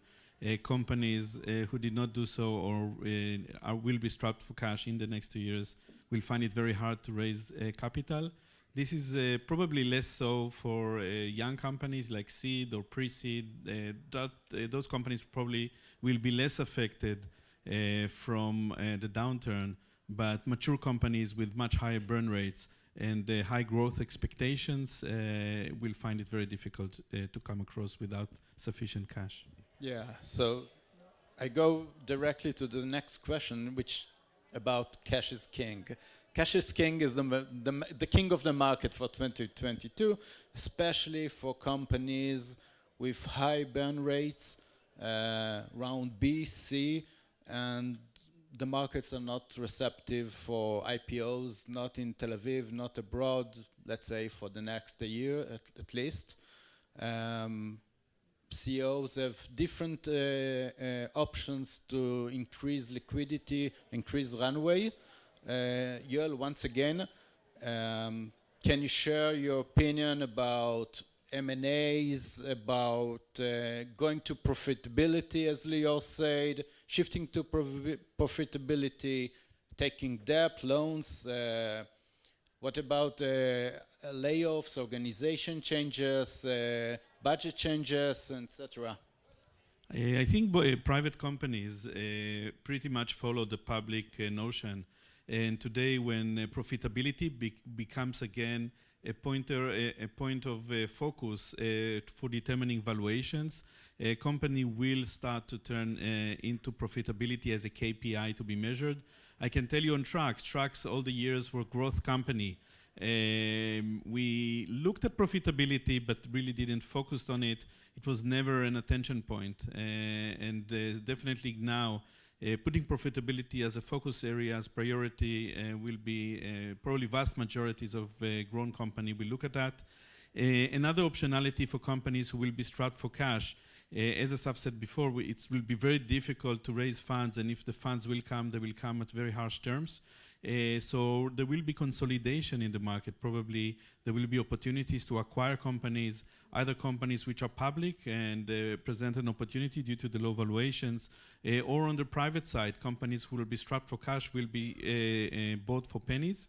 And we already start to see it in our turf. We looked at companies, we saw the valuations those companies ask a few months ago, we see the valuations they're asking today.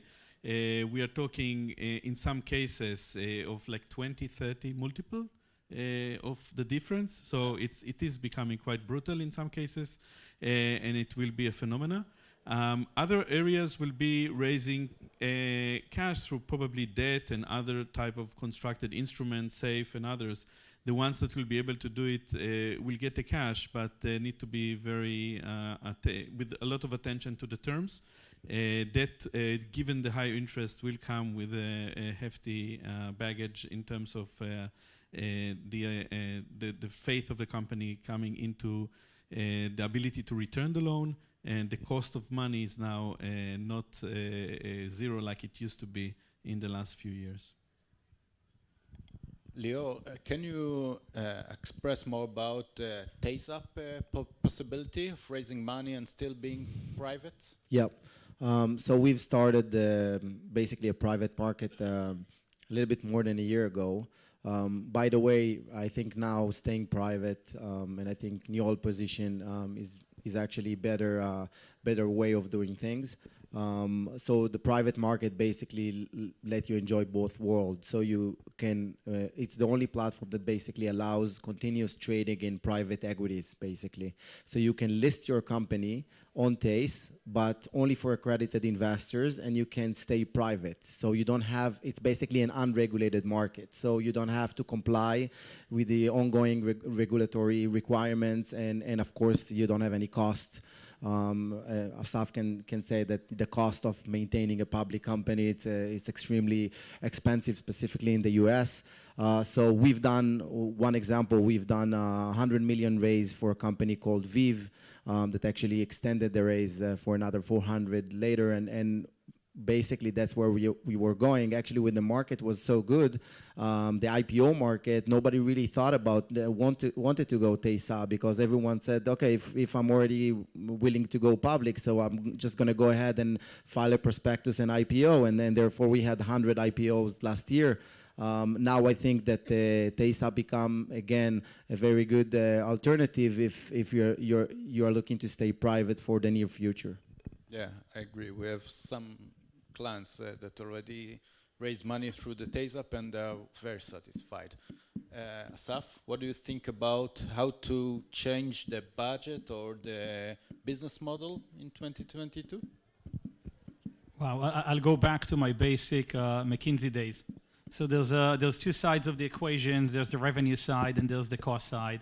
And you should address both of these things. And then there's the third one, which is always the bucket in every structure, which is let's try and see if we can actually get some more cash. So on the revenue side, people should go back to their base unit economics. How can you extract more revenue from every customer that you have? What more can you sell? What about pricing? All of that kind of stuff, and just be more effective per customer. And then you have on the cost side, we have a list of 150 of our biggest spends, and then you go through the list and you negotiate everybody. You negotiate with the accountants, you negotiate with the lawyers, you negotiate with the data providers, and headcount, cost, any consolidations of offices, everything is on the table. You need to basically shrink the gap between the revenue and the cost, and then you should be open to any structure that would enable you to basically extend the runway. And it can be all of the stuff that basically, it can be debt and etc. I just think that the credit market are significantly more sophisticated than the equity markets, and the cost of credit went through the roof now, so it's not a very valid option. And I think most of the easy money that used to be in the credit market is basically out. The risk return for most of the credit provider is simply not there, so that would be tough. But it's not a very complicated kind of thing. And I had this discussion with my CFO yesterday, and the point was that it's the opposite of what we always used to say. I don't think that it's ever bad to raise more money. So I never had an incident where I was like, we shouldn't have raised more money. It was I got diluted too much. It's never a case, and I think now we're on the other side, which is it's just not going to be the bad thing to actually cut costs more. And I think the more you cut, the more, best case, the market topped it back again, fine, I'll be happy, and I have, less frothy environment and just better cost structure. And in some ways, I actually think it's not a bad thing for the company. As a shitty situation it is to be a public company that is listed around basically the cash that we have, I actually think it's healthy. I think the market shifted way too much to employees. It's getting some normalcy now back to the company. There's a lot of cases. I actually believe in less of a hybrid, more people in the office. By the way, to the discussion before, we should not forget 70% of the people in the world cannot work remotely. So it's an interesting discussion, but 70% of the people can technically not do their job. You can be a bus driver and a truck driver and a server, and it just doesn't happen. So we're talking about 30%, that's what we should focus on as well. And I think it's, the world has been going through these waves in way tighter incidents, and the amplitude is way too severe. Bringing some normalcy back, as hard as it is to be on the receiving end of it, is not a bad thing. Okay. So we have another minute left. So one short question for Jamie. The tech sector is driven by valuation and valuation multipliers. The downturn today, now people talking about delisting companies, going private. Can you elaborate your perspectives of delisting companies? Yeah, sure. Like I said earlier, I think that we saw a lot of companies go public that shouldn't have gone public. And so it may not necessarily be a bad thing. But I think also we're going to see a lot of, some of the alternatives, some acquisitions, mergers, some of that might bring some of the companies back to public or private, or depending on who the acquisition is of. So I don't think it's necessarily bad. I think it goes back to bringing it back to normalcy, and also continuing to be diligent and having really a lot of attention built on the companies and focusing on building out these companies and not pushing and pressuring companies that aren't prepared to go forward.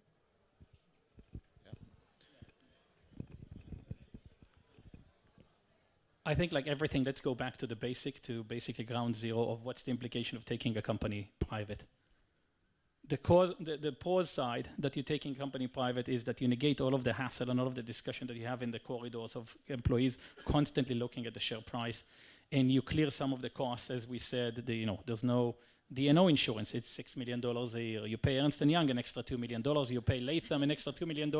You all of a sudden you have 5 people under the CISO to look at the risk, and another 10 people in the in the finance department. It costs you around $10-12 million to be a public company now. So you negate that, which is not a negligible kind of cost that you have. And you realign and you can think long term. So that's on the pro side. The con side is I actually think there's a lot of benefits to be a public company. There's a certain rigidity and the audit committee and comp committee and all of that kind of stuff, which is not a bad thing. You do have an extra basically instrument that you can issue and take more money. We're in a business of insurance, and lasting companies, especially in insurance, which built on trust, are in the public domain, which is not a bad thing. And I think the biggest con is that the second that you're actually thinking of taking a company private, you're putting the company in play, and you never know what you're going to get. So you think you're kind of going to steal the company in a certain low price, but then God forbid, farmers and travelers are going to come and offer slightly more, and all of a sudden I'm going to be bought by farmers and travelers. So you need to understand that once you get the company in play, the company is in play. And you should really think through if this is something you're willing to do. And I think that's the other side. It's very appealing and it's ridiculous, we should just buy it back. But there are a lot of implications. Put aside probably the amount of lawsuits that you're going to get and all of that loveliness as well. What's wrong with farmers? We have nothing against farmers. Okay. I just want to add to just that. Short. Yeah, sure. Just that private companies do have leverage about a freedom of operation that public companies do not have. You don't have the scrutiny, you don't have the disclosures. So you have more leeway to decide what to do and have more maneuverability. And yes, I think that Asaf seems to be happy what he did and gone through. I can tell you I'm happy that we didn't, and I guess everybody sees it from its own place. And the best for every company, and this is what shows in this panel, is that you can see the bright side in every angle, right? So you can see what good things can happen to the company on one side of the IPO market or the other side. At the end of the day, it's all based on employees, management, and core fundamentals. Agree. Thank you very much, everybody.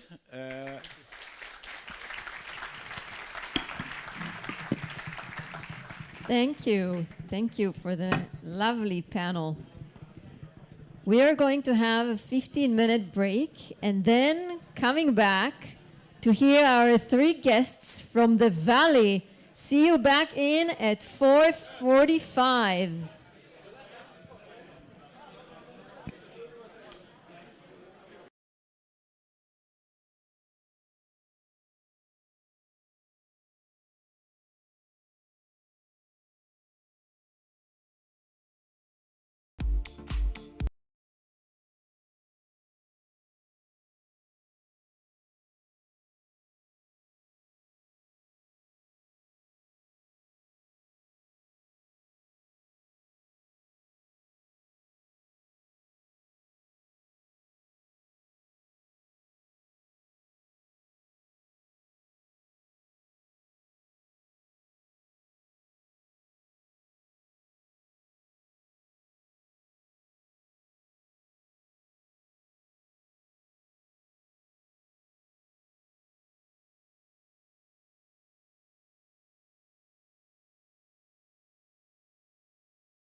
Welcome back.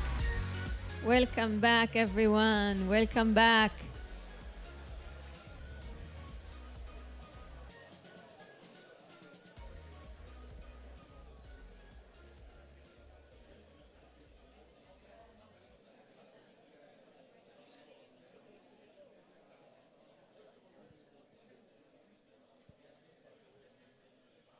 Philippe, we have guests today, if you didn't see.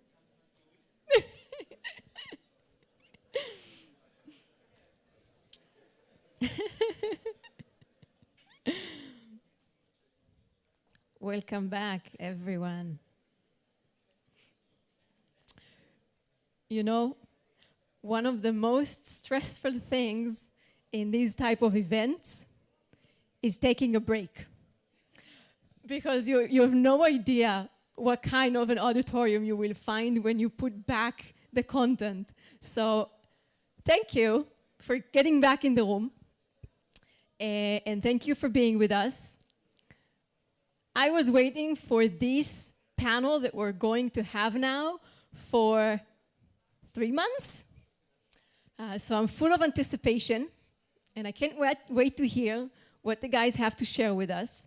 And I think they deserve a big clap for taking the trip and coming to Israel.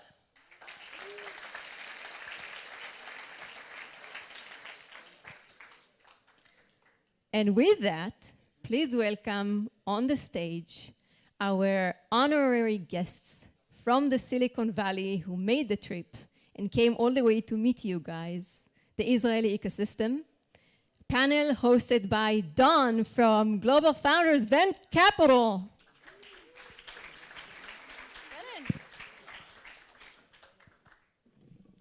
Joining Don, we have today Anish from Andreessen Horowitz.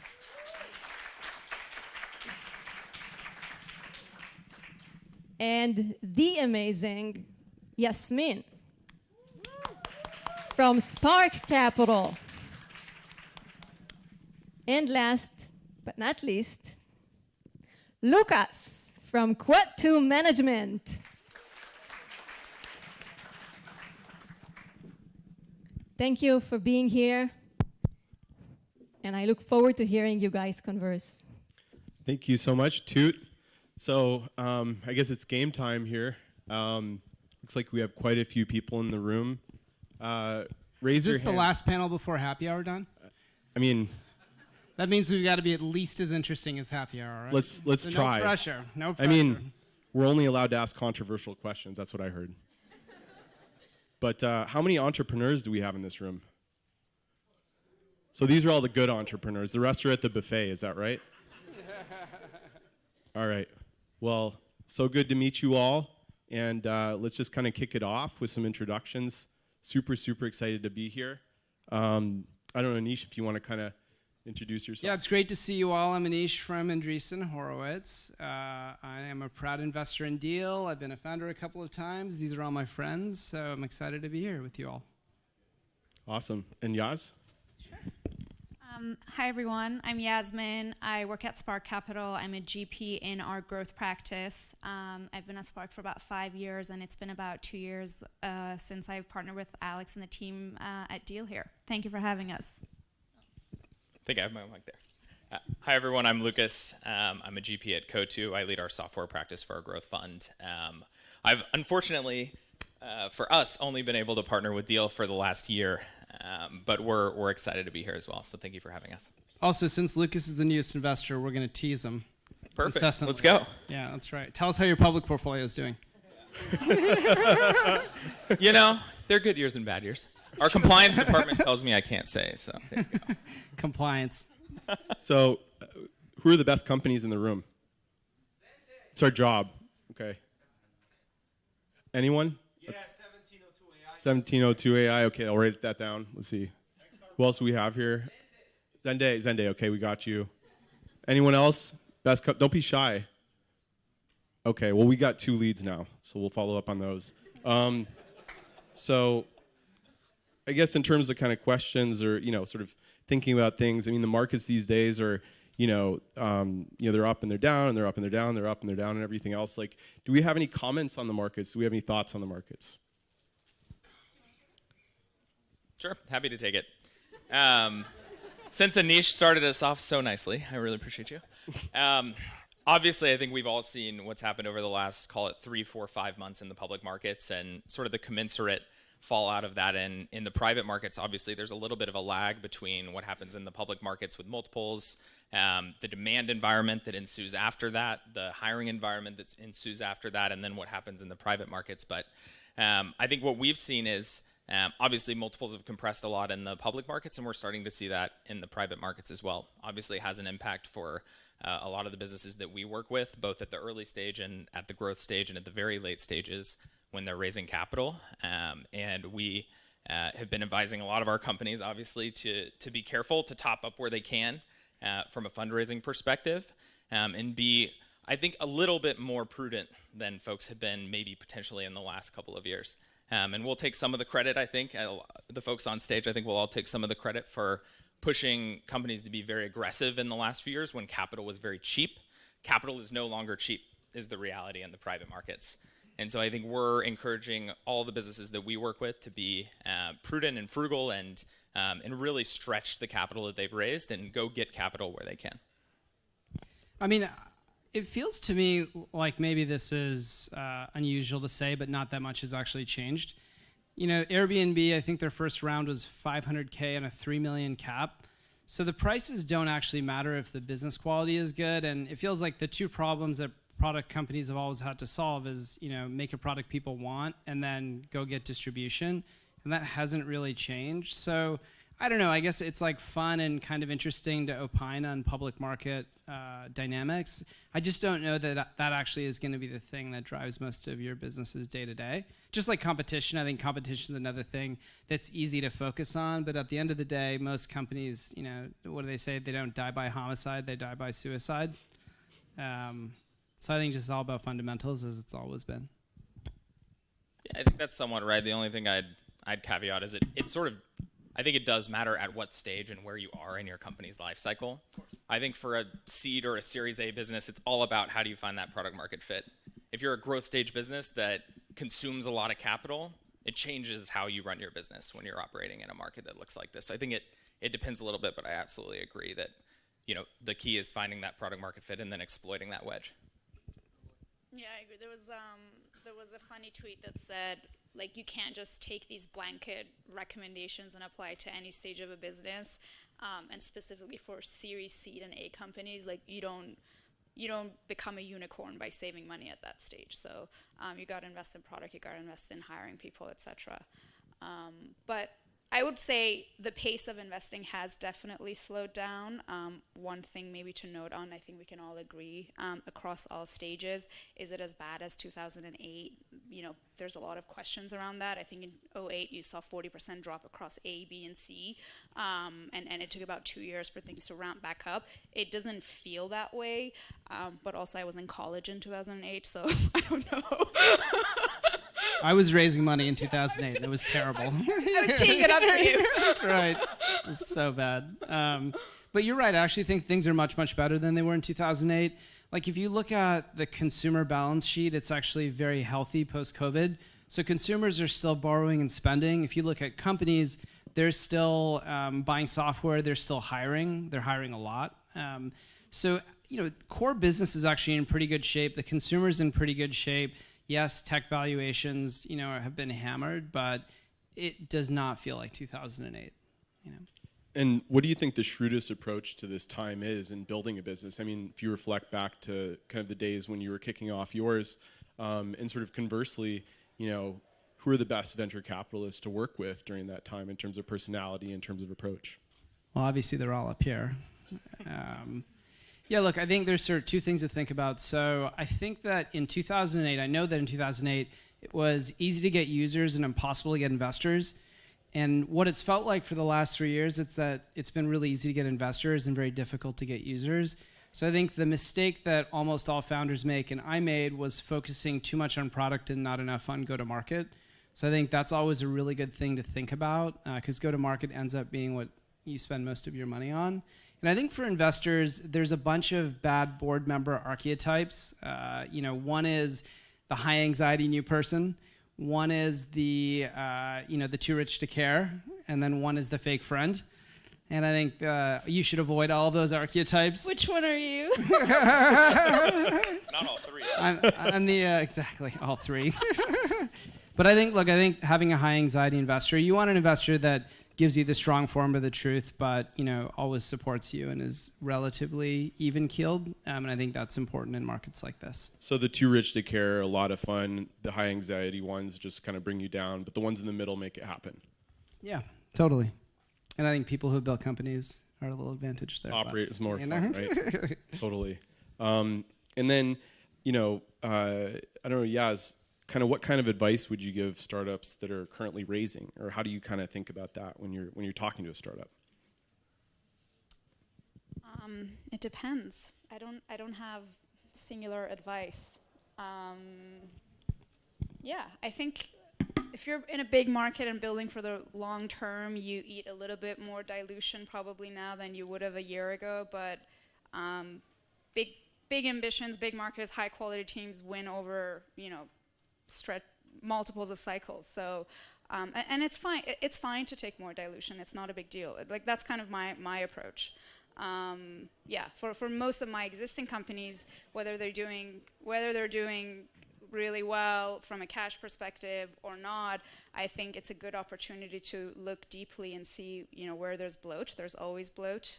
When you come off peak markets, you're hiring fast, you're growing fast, there's always room for efficiencies. So I'm encouraging everyone to look deep and find ways that you can cut burn and cost that maybe doesn't have to come at the expense of growth rates on the top line. And how do folks think about the concept of a process? I mean, 6 months ago, people were running processes that were tight and get rounds done relatively quickly, it felt like. Are we going to continue to kind of see that sort of? That's the biggest change. So 6 months ago, and you should talk about this because, I think it applied even, so I do growth stage investing. Lucas even does much more growth stage, much more later stage, and I think it applies to that world even more so. Most of the times you'd meet a company, you'd already done like 20 customer calls before even the first meeting if it was a great company.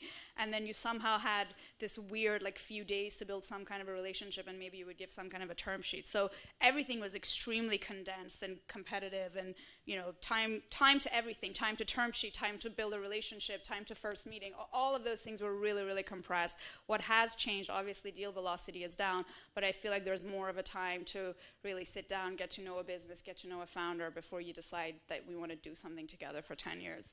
I don't know, do you want to add something to that? Yeah, I think this has real implications for founders, right? Which is investors at the growth stage in particular are no longer just throwing out term sheets, right? And what that means is the timelines for these fundraisers are stretching out quite a bit.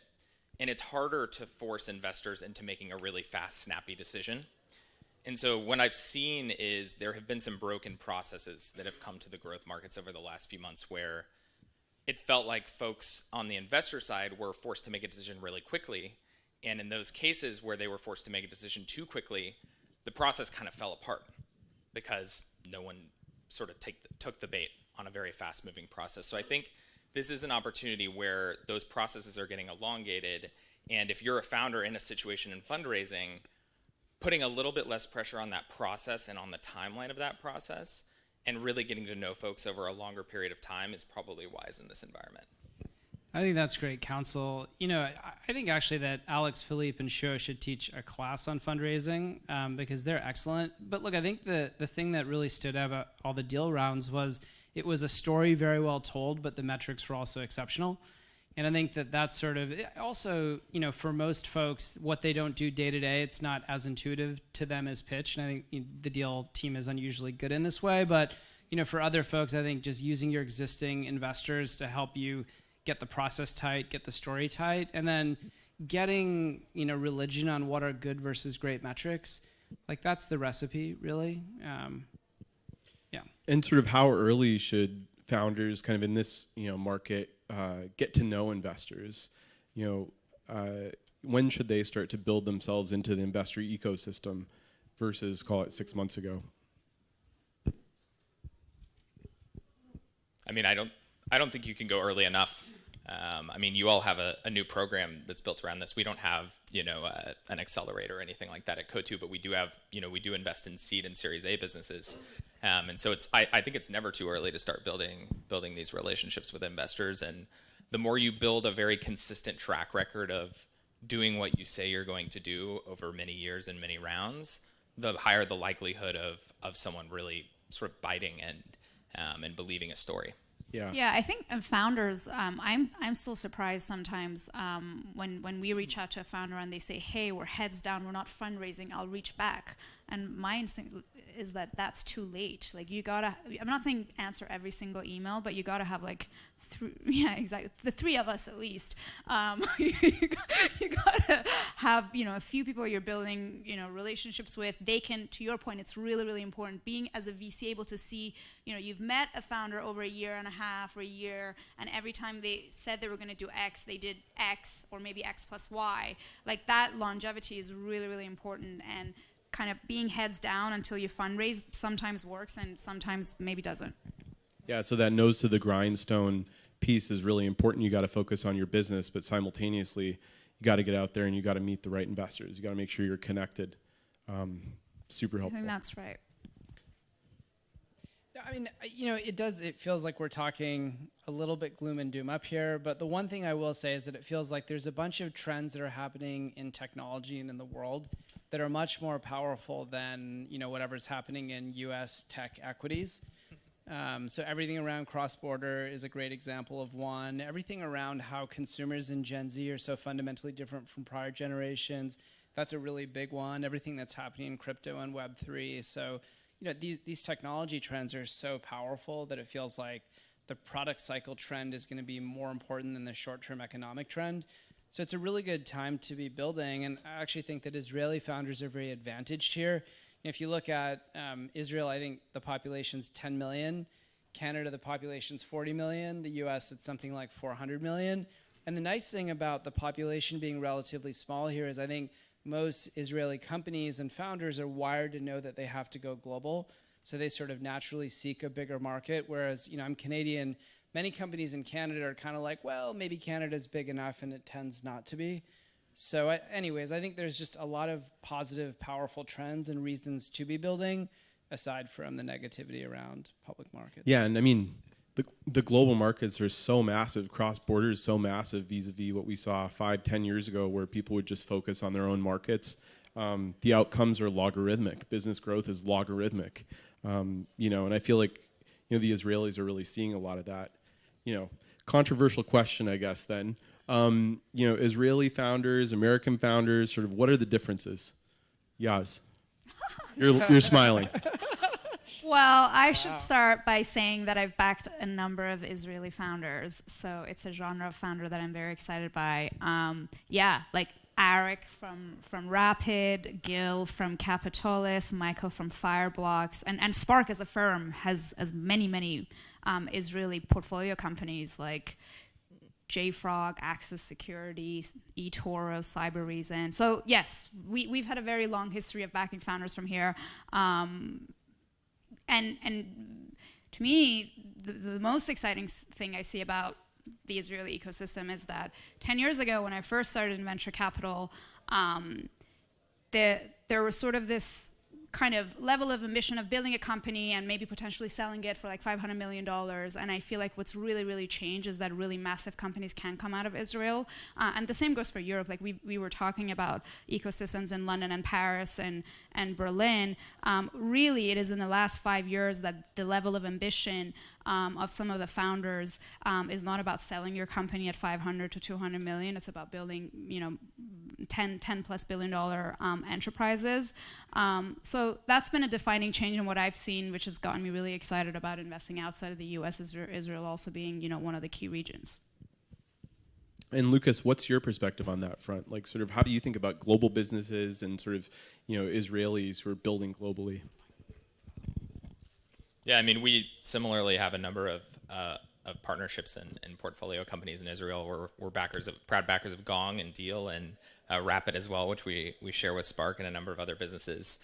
I think what we get really excited about locally is the technical talent. is really what we've seen. The technical talent in Israel, I think, compared to a lot of other ecosystems, is just incredibly strong. And I think the other thing that that really stands out is you don't think you'd naturally have access to a lot of global technical talent or global fundraising. And I think it forces you, being in an ecosystem that's slightly smaller and starting out in an ecosystem that's slightly smaller, to go global from day one, like Anish said, right? And that doesn't mean just hiring or building for global customers or building for the US, but also raising capital in other regions. It's a little bit harder doing it from a geography that's a little bit smaller with a smaller capital ecosystem. And so I think it builds a little bit more grit, and I feel like we've seen that. So it's that combined with the technical talent is what we get really excited about. And it might be a little bit of a stereotype, but I feel like, you know, Israelis have a wonderful sense of humor. In terms of culture building, in terms of the culture of Israeli startups, you know, what have your experiences been? I don't know, Anish, if you have, you know, some thoughts.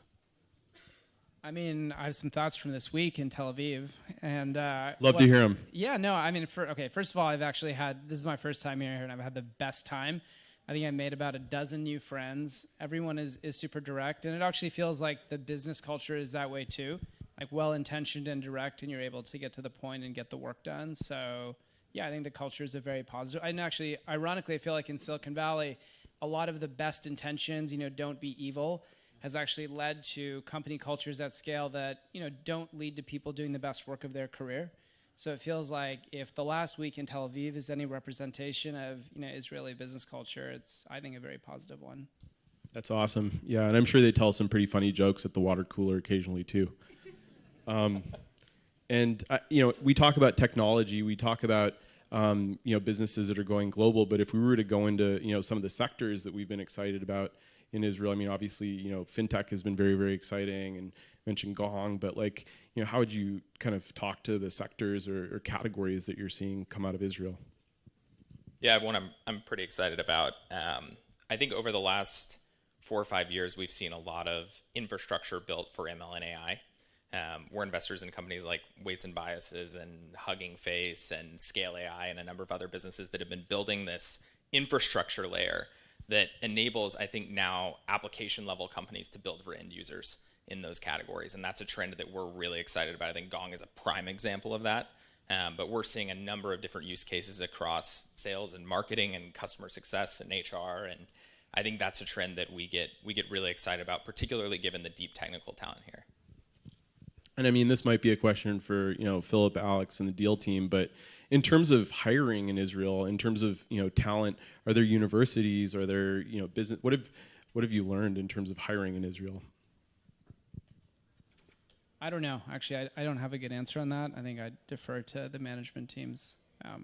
But maybe to speak to your previous question, look, I do think that the idea of being default global is a really interesting one. You know, for most software companies, it was just natural for them to be global on day one. Like there isn't, you know, a search engine for India and a search engine for Israel, and like Google was just a search engine for the world. But with businesses that are either, where the product is either fintech or the business model is fintech, like software is global but financial services are local. So it feels like that both Deal as well as Rapid are in this category of how do you actually, you know, take software that's global and enable them to have these localized business models. And there's a bunch of interesting Israeli companies building around that thesis. Super exciting. Product localization, always a challenge. And, you know, if we look at sort of, you know, funds in Israel and funds sort of as a whole globally, you know, what are the differences that we've seen in terms of talking to venture capitalists?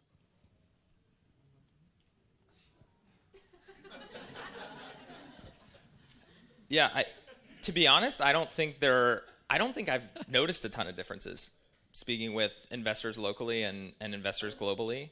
I mean, here there are folks that are focused on early stage and growth stage and security and app software and everything in between. I personally don't think I've noticed a lot of differences between different ecosystems. I mean, I think a nice thing that's changed, so I'll speak for Andreessen at least. You know, I think that prior to COVID, we were very Silicon Valley centric. We really wanted to focus on companies in Silicon Valley. post-COVID, we're talking a lot more about, companies that are part of Silicon Valley networks, that have Silicon Valley ambition, Silicon Valley technical talent, and those companies are distributed. So I think if you look at most funds that were geo-based prior to COVID, at least for Andreessen, we saw them as, perhaps players that were highly relevant in their geos, but less obvious partners for us. And I think now we really see, we're doing a ton in Israel and Latin America. We want to do more in Asia. So the only way we're going to do it effectively is by partnering with local investors. So I think that's, at least for us, the big change in how we view, those firms. Mm-hmm. Makes sense. Yeah, a sense that I had is that there are a variety of super angels on the ground in Israel who, are particularly great at cybersecurity, at fintech, and that are sort of signals for particular categories in some cases. Was a lesson that I learned from a VC I spoke with a few days ago. Actually, Don, let me throw it back to you. So Don does a lot of seed stage investing. How do you do seed in a geo in which you don't live? I think it's, a lot of it is, the founder and understanding the founding team, getting a sense for, sort of their ambitions, their electricity around what they're building. And to a certain degree, that's, are they able to sort of sell the idea? Like, do you get the energy from them that it's something that they've got momentum on? If you learn more about their team, does the team have the technical talent? Does the team have the product talent? Does the team have the go-to-market talent to actually, make that vision a reality? So, that's a lot of qualitative stuff, but, I think that if you can actually identify, the backgrounds of the founders and of the founding team as meaningful or as sort of outsized, oftentimes you can get a reasonable proximity as to whether they're gonna scale something to a good stage. But early stage is always a challenge, and I think we look to support founders as operators ourselves, and I think helping hire, helping interview candidates, and in that sort of formative stage, just making sure that everything makes sense. Toes in the toe slots, fingers in the finger slots, being able to just push it in the right direction. Wait, what are the toe slots? Toe slot, it's like if you're in a spaceship, Exactly. Okay. All right. So A16Z start, like you described a little bit of, would love to understand sort of more about what's behind it, and it's very recent, but how it's working so far. Yeah, A16Z start it's a bit of an accelerator, so it's like YC with, I think, better economics for the company, not for us. For the company, not for us. And look, it's about putting networks of people around companies that may be a half step prior to raising their seed. So it may be a founder who's at, working somewhere where they were acquired into, maybe a team that, knows that they want to work together, but they don't quite have an idea fully formed. Also think that there's a lot of, it's less true for consumer, but for B2B, there's just so much value in seeing patterns from the past. I think you really benefit from being a student of history in fintech. And because we've just seen a lot of the companies and done a lot of the work on the markets, that's knowledge and networks that we can plug in. So that's the hypothesis. We'll see. But so far, so good. It looks promising. And in terms of founding teams, how do you sort of think about the funnel on that front? Is the A16Z portfolio a meaningful funnel? Is it Totally. General ecosystem? Totally. Look, we've generally looked for folks that have some kind of startup experience because we found that's just been a positive signal. But yeah, so far it's a little bit too early to tell where all the sources are. It's definitely folks in our networks and within our companies. Interesting. And Yaz, what's your plan in terms of differentiating your approach at the early stages in the near future?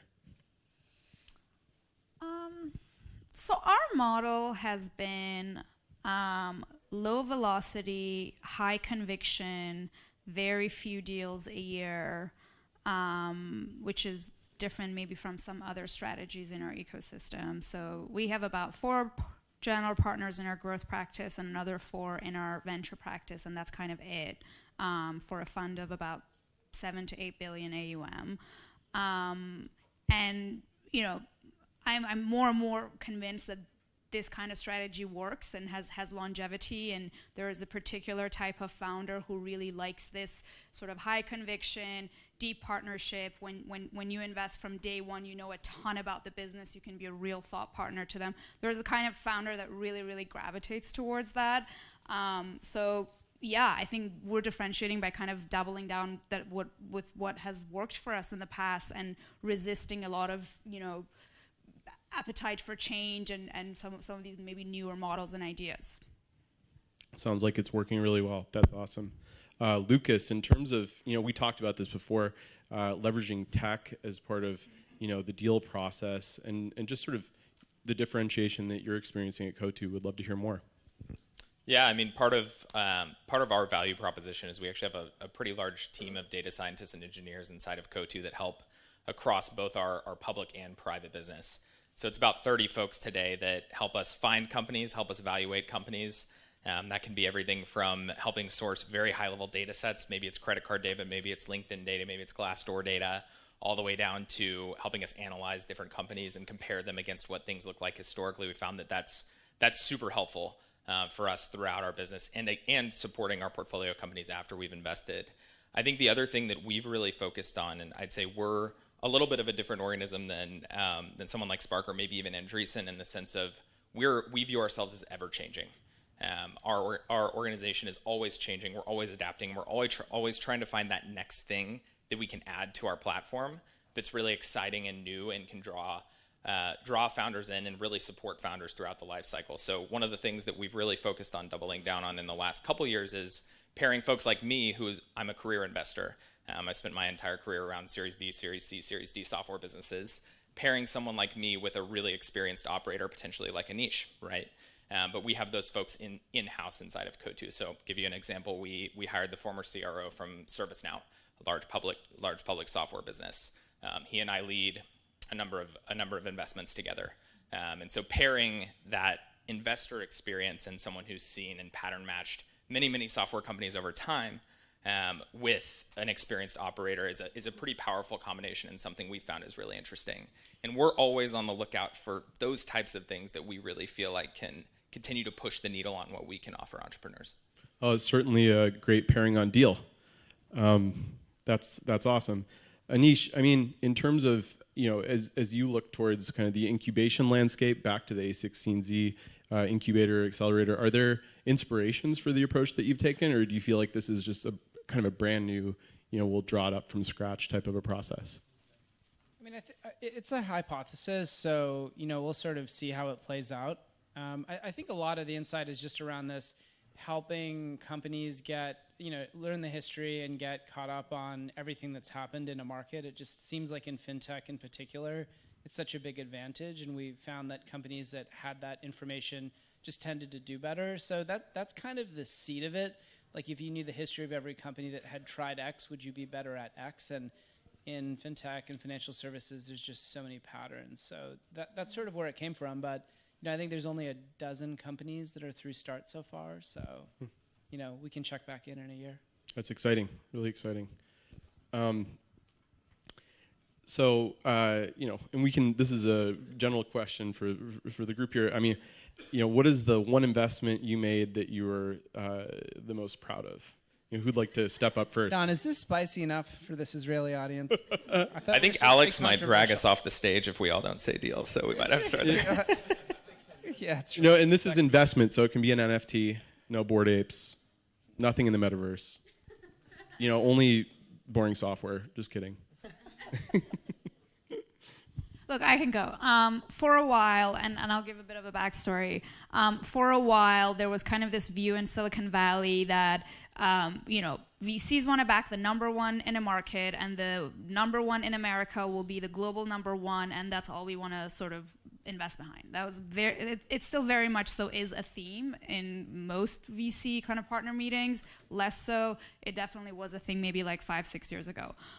So one of the initiatives that I led at Spark, and my team, kudos to them for being behind it, was looking at the payment space and kind of building conviction that it's not a winner-take-all market. It's a massive industry. Localization from country to country between different payment schemes matters a ton. And Stripe isn't just going to show up to Germany and offer the best payment service possible because Germans don't use credit cards, and pretty much all Stripe is good for is credit cards. So they have their whole payment scheme that's completely different from anything that Americans use. And the other takeaway was that guess what? Every single country outside of the US also has a very different payments profile. So naturally, in some of these massive markets, the US winner is not entitled to a meaningful global market share. So that work led to our investment in Marqeta, which does issuing and competes with Stripe, led to our investment in Rapid with you guys. And the reason I bring this up, of course, I'm proud of many of our investments or all of them, is because kind of your point about being global first is a really important one, but also some of these markets are so massive and there's so many cultural and sort of local nuances that we're seeing really big companies emerge out of many countries in Europe as well as Israel who really go after these local markets and win and end up building really enduring businesses. And they do that before the US competitors even have a shot at kind of being in these markets. Yeah. Absolutely. I mean, yeah. I think that's a great answer. So I'm gonna cheat and say deal. So Can I say deal too? But let me explain why. I think that, so here's actually what was cool about Deal. It's such a great illustration of what can happen when an amazing market trend meets an amazing management team that really understands how to build technology. I think that this is not the first time a product like this has been offered in the market, but it's by far the most software-led, and I think by far the best management team. And of course, COVID was this huge market catalyst. So it's such a very privileged to be a part of it. It's just an incredible example of what happens when companies lead with software. I mean, that's been one of my big themes as an investor, which is, it has to be software-led. And even if the business model is FX or SaaS or lending, software-led businesses will fundamentally set themselves apart. And I think we're seeing that bear out. So, yeah. But also connecting it to the point I was making, like what is incredible about Deal is also this wealth of extremely localized knowledge. Sorry, That's right. we're gonna stop talking about Deal. So why isn't Deal or others in this category, why aren't they born out of the US? Because, context matters and you can't just expect, Silicon Valley founders to come and like conquer the world. Like it's a 2012 mindset, not a 2022 mindset. And timing as part of this whole discussion, like, how do you think about that? It's better to have good timing. Is there a way to put a measuring tape against it? Like, are there observations that you make and then sort of make a decision at a particular point? Like, no, but look, I think that there's product cycles and there's economic cycles, and that was my point earlier. So in 2008, there was obviously an economic cycle around the global financial crisis, but there was a more important product cycle around mobile and the rise of mobile. So just as today there is an economic cycle that's happening, there are more powerful product cycles that underlie it. And those are the things that we should actually be focused on, and those are the things that founders should be focused on. Yeah, I think that bleeds into something I was thinking about, which is great products and great trends just win out, right? At the end of the day, it doesn't matter whether it's 2008, 2009, 2010, or 2020 or March of 2020, right, is a great example of this. Great products and great trends win out at the end of the day. Well, I was going to say, I think it's Howard Marks who said whoever pretends to be able to predict the macro is lying. So like you can't ever really time things either. Yeah, it's definitely challenging, especially when you get all sorts of different economic cycles all at once. And when things go wrong, we've all been on boards, invested in companies. What's the best approach? Just open question, sort of. When you've experienced challenges, what's the best approach as an investor?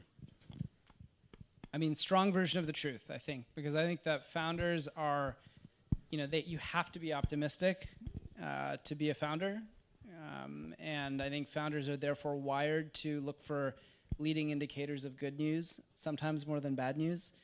And I think for board members, especially when a company is performing really well, it can be tempting to, tiptoe around it. So I think being able to have the trust, but also have the voice to share the strong version of the truth is what matters most. Yeah, I think that makes sense. I interpreted the question slightly differently, or at least maybe the first part of your question, which was, sort of when you've seen things go wrong on a board, what's gone wrong. And one specific example sort of came to mind. I won't obviously mention the company, but one way that I've seen things go wrong a lot, especially in the cycle that the capital cycle that we've been in over the last couple years, is companies that have gone really, really fast before their unit economics have really worked. Has been, I think, a story that I've seen repeated a few times, where there's another venture capitalist who makes a point about crawling before you walk, before you run. And I think that's really, really important for businesses when they're in an early stage, and in particular in a capital environment where capital's not scarce, is there's this temptation to push really, really fast before you have product market fit and push out into a market. And I think that over the last couple years has been something that I've seen. And one of the things that I've tried to internalize, and a little bit to your point, is pressing on making sure that there really is great product market fit before you really move and expand quickly, is something that I try to press on a lot. And Anish, one for you. Web3, crypto, agri-tech, blockchain utilization. I mean, there are a whole variety of trends constantly evolving and emerging, and buzzwords and everything else. Where are the gaps? Where are the white spaces? Where are the opportunities now if you're to look into the future? I might actually throw that one to Yaz. Her and I had a pretty interesting conversation about crypto this afternoon. I don't want to put you on the spot, but I think you actually, I don't spend personally as much time in crypto because we have a dedicated crypto function, so that's not my day-to-day, though I do own some Moonbirds and have some crypto myself. So I don't know, what's your view? I mean, look, it's a hugely exciting space. I think the last 2 years about crypto was finding efficient and scalable block space. So it's not a secret to anyone in this room who's dealt with Ethereum that it can get extremely expensive, it can be extremely congested. So there's been a ton of funding around alternative layer ones that compete with Ethereum or scaling Ethereum. That work has largely been done. I think where there's a real void in crypto is actual applications that normal people want to use and benefit from. And so far there's been an excuse that, we don't have enough block space. We need to solve the scalability issue. I think 2022 is a year where a lot of building blocks are in place. So I'm actually pretty excited to see what gets built. I'm hugely optimistic, but that's kind of where I'm excited about. There was a whole kind of period about FAT protocols where value accrues to the protocol layer, to the providers of the blockchain. I think everyone's excited, including me, or many people are excited to see what actually gets built on some of these platforms that has worldwide use cases. Huge opportunities, for sure. I don't know, Lucas, are there any sort of white spaces that you guys have looked at, given you take that tech approach, you kind of see everything? Yeah, I mean, again, we're really excited about this AI and ML at the app layer over the next few years. I think we believe this is probably the single biggest trend outside of some of the Web3 and some ESG-oriented things that are in separate practices. But in software land, we think that's probably the single biggest trend that's going to emerge over the next, call it 5 to 10 years. But there's one other that I'm personally really excited about, which we internally call the rise of the SMB.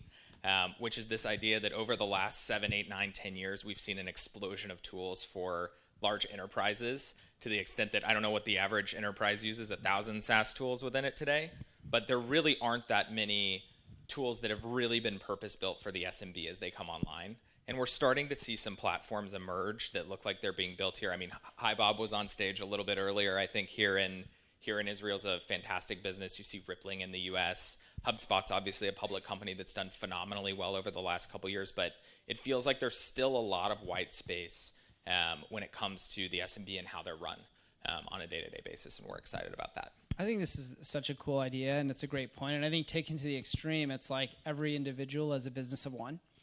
And if you actually are a business of one, we're already seeing with everything that Deal and other companies are doing, that it's like you went from one job for life to many jobs in your life to potentially many jobs at the same time. And now with DAOs, you potentially, are taking these atomic tasks and performing them and being compensated. So it does feel like this pivot to every person is a founder in a business of one. And one place we see that, by the way, is the creator economy. So I know that's a place where it's so easy to be like, old man, get off my lawn. Like, my day, people wanted to be astronauts, and now they want to be YouTube streamers. But another way to describe that is actually be an entrepreneur and a founder. And look, I think the world is unequivocally better if we have more founders. Well, Mr. Beast has released a candy bar. I don't know if you guys have tried it. It's actually pretty good. You're not helping me make my point here, Don. It was actually funded by venture capital. Well, there you go. So, closing inspiration, what is the most exciting thing for you in being a venture capitalist? I guess we can open it up with Yaz.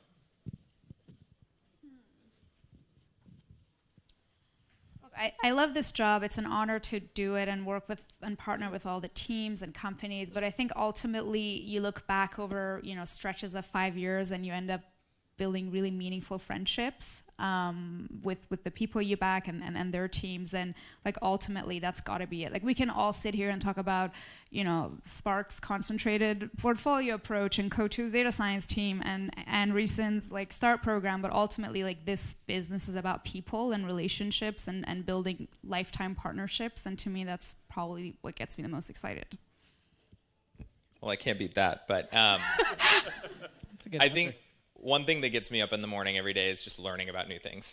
If I'm super honest, that's the most exciting part about this job is learning about new trends, thinking about the world globally, trying to understand what's coming next and what's on the horizon, and getting to just spend most of my day researching and learning about new trends, new ideas, new companies is what gets me out of bed in the morning. Those are both good answers. Okay, I'm going to paraphrase Mark a little bit. Like, Mark has this amazing chart that I'll actually tweet and I'll send it to all of you, but it shows... You mean Mark Andreessen? Mark Andreessen, yeah, sorry. So it shows the price of different product categories over the last 30 years. And what it shows is that the price of almost everything is really deflationary, like flat screen TVs and, and books and digital goods are all going to zero. And the price of healthcare, education, and housing is sort of going to infinity. So we're going to a world where, a Harvard degree is going to cost $100 million and a flat screen TV is going to cost 25 cents. And it feels like the reason that's happening is because we're just not building enough in those areas. And this is, Mark's whole sort of call to arms around time to build. So it's just cool and so optimism-inducing to get to be around people that are building new things or trying to every day. And that feels like the coolest part. That's so cool. Yeah, like you've done yourself. And really, really enjoyed the conversation today. I don't know if anyone, in the crowd here has any additional startups they'd like to talk about, but we're going to be here this evening at the cocktail event and everything else. So, don't barrage us with too many ideas, but, thank you so much for coming. And thank you also to Sarona and everybody for hosting us. Yes.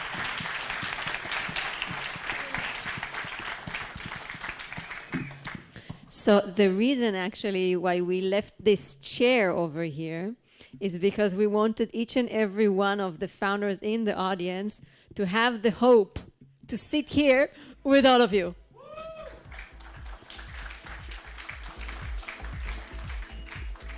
So with that, I want to thank Dil for bringing everyone here together. So Alex, thank you, and Meltem and Sho and Philippe and the team. And thank you all of you for coming, and I hope to see you next year at the Silicon Valley Comes to Tel Aviv 2023. Thank you, everyone. Have a wonderful evening, and go initiate and build up amazing companies.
Am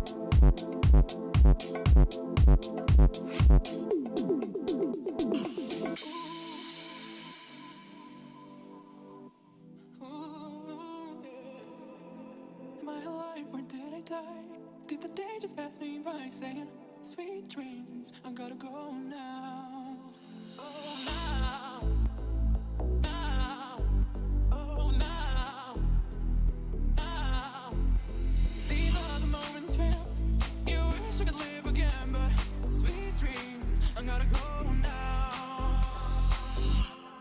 Oh, now, now, oh, now.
Thank you.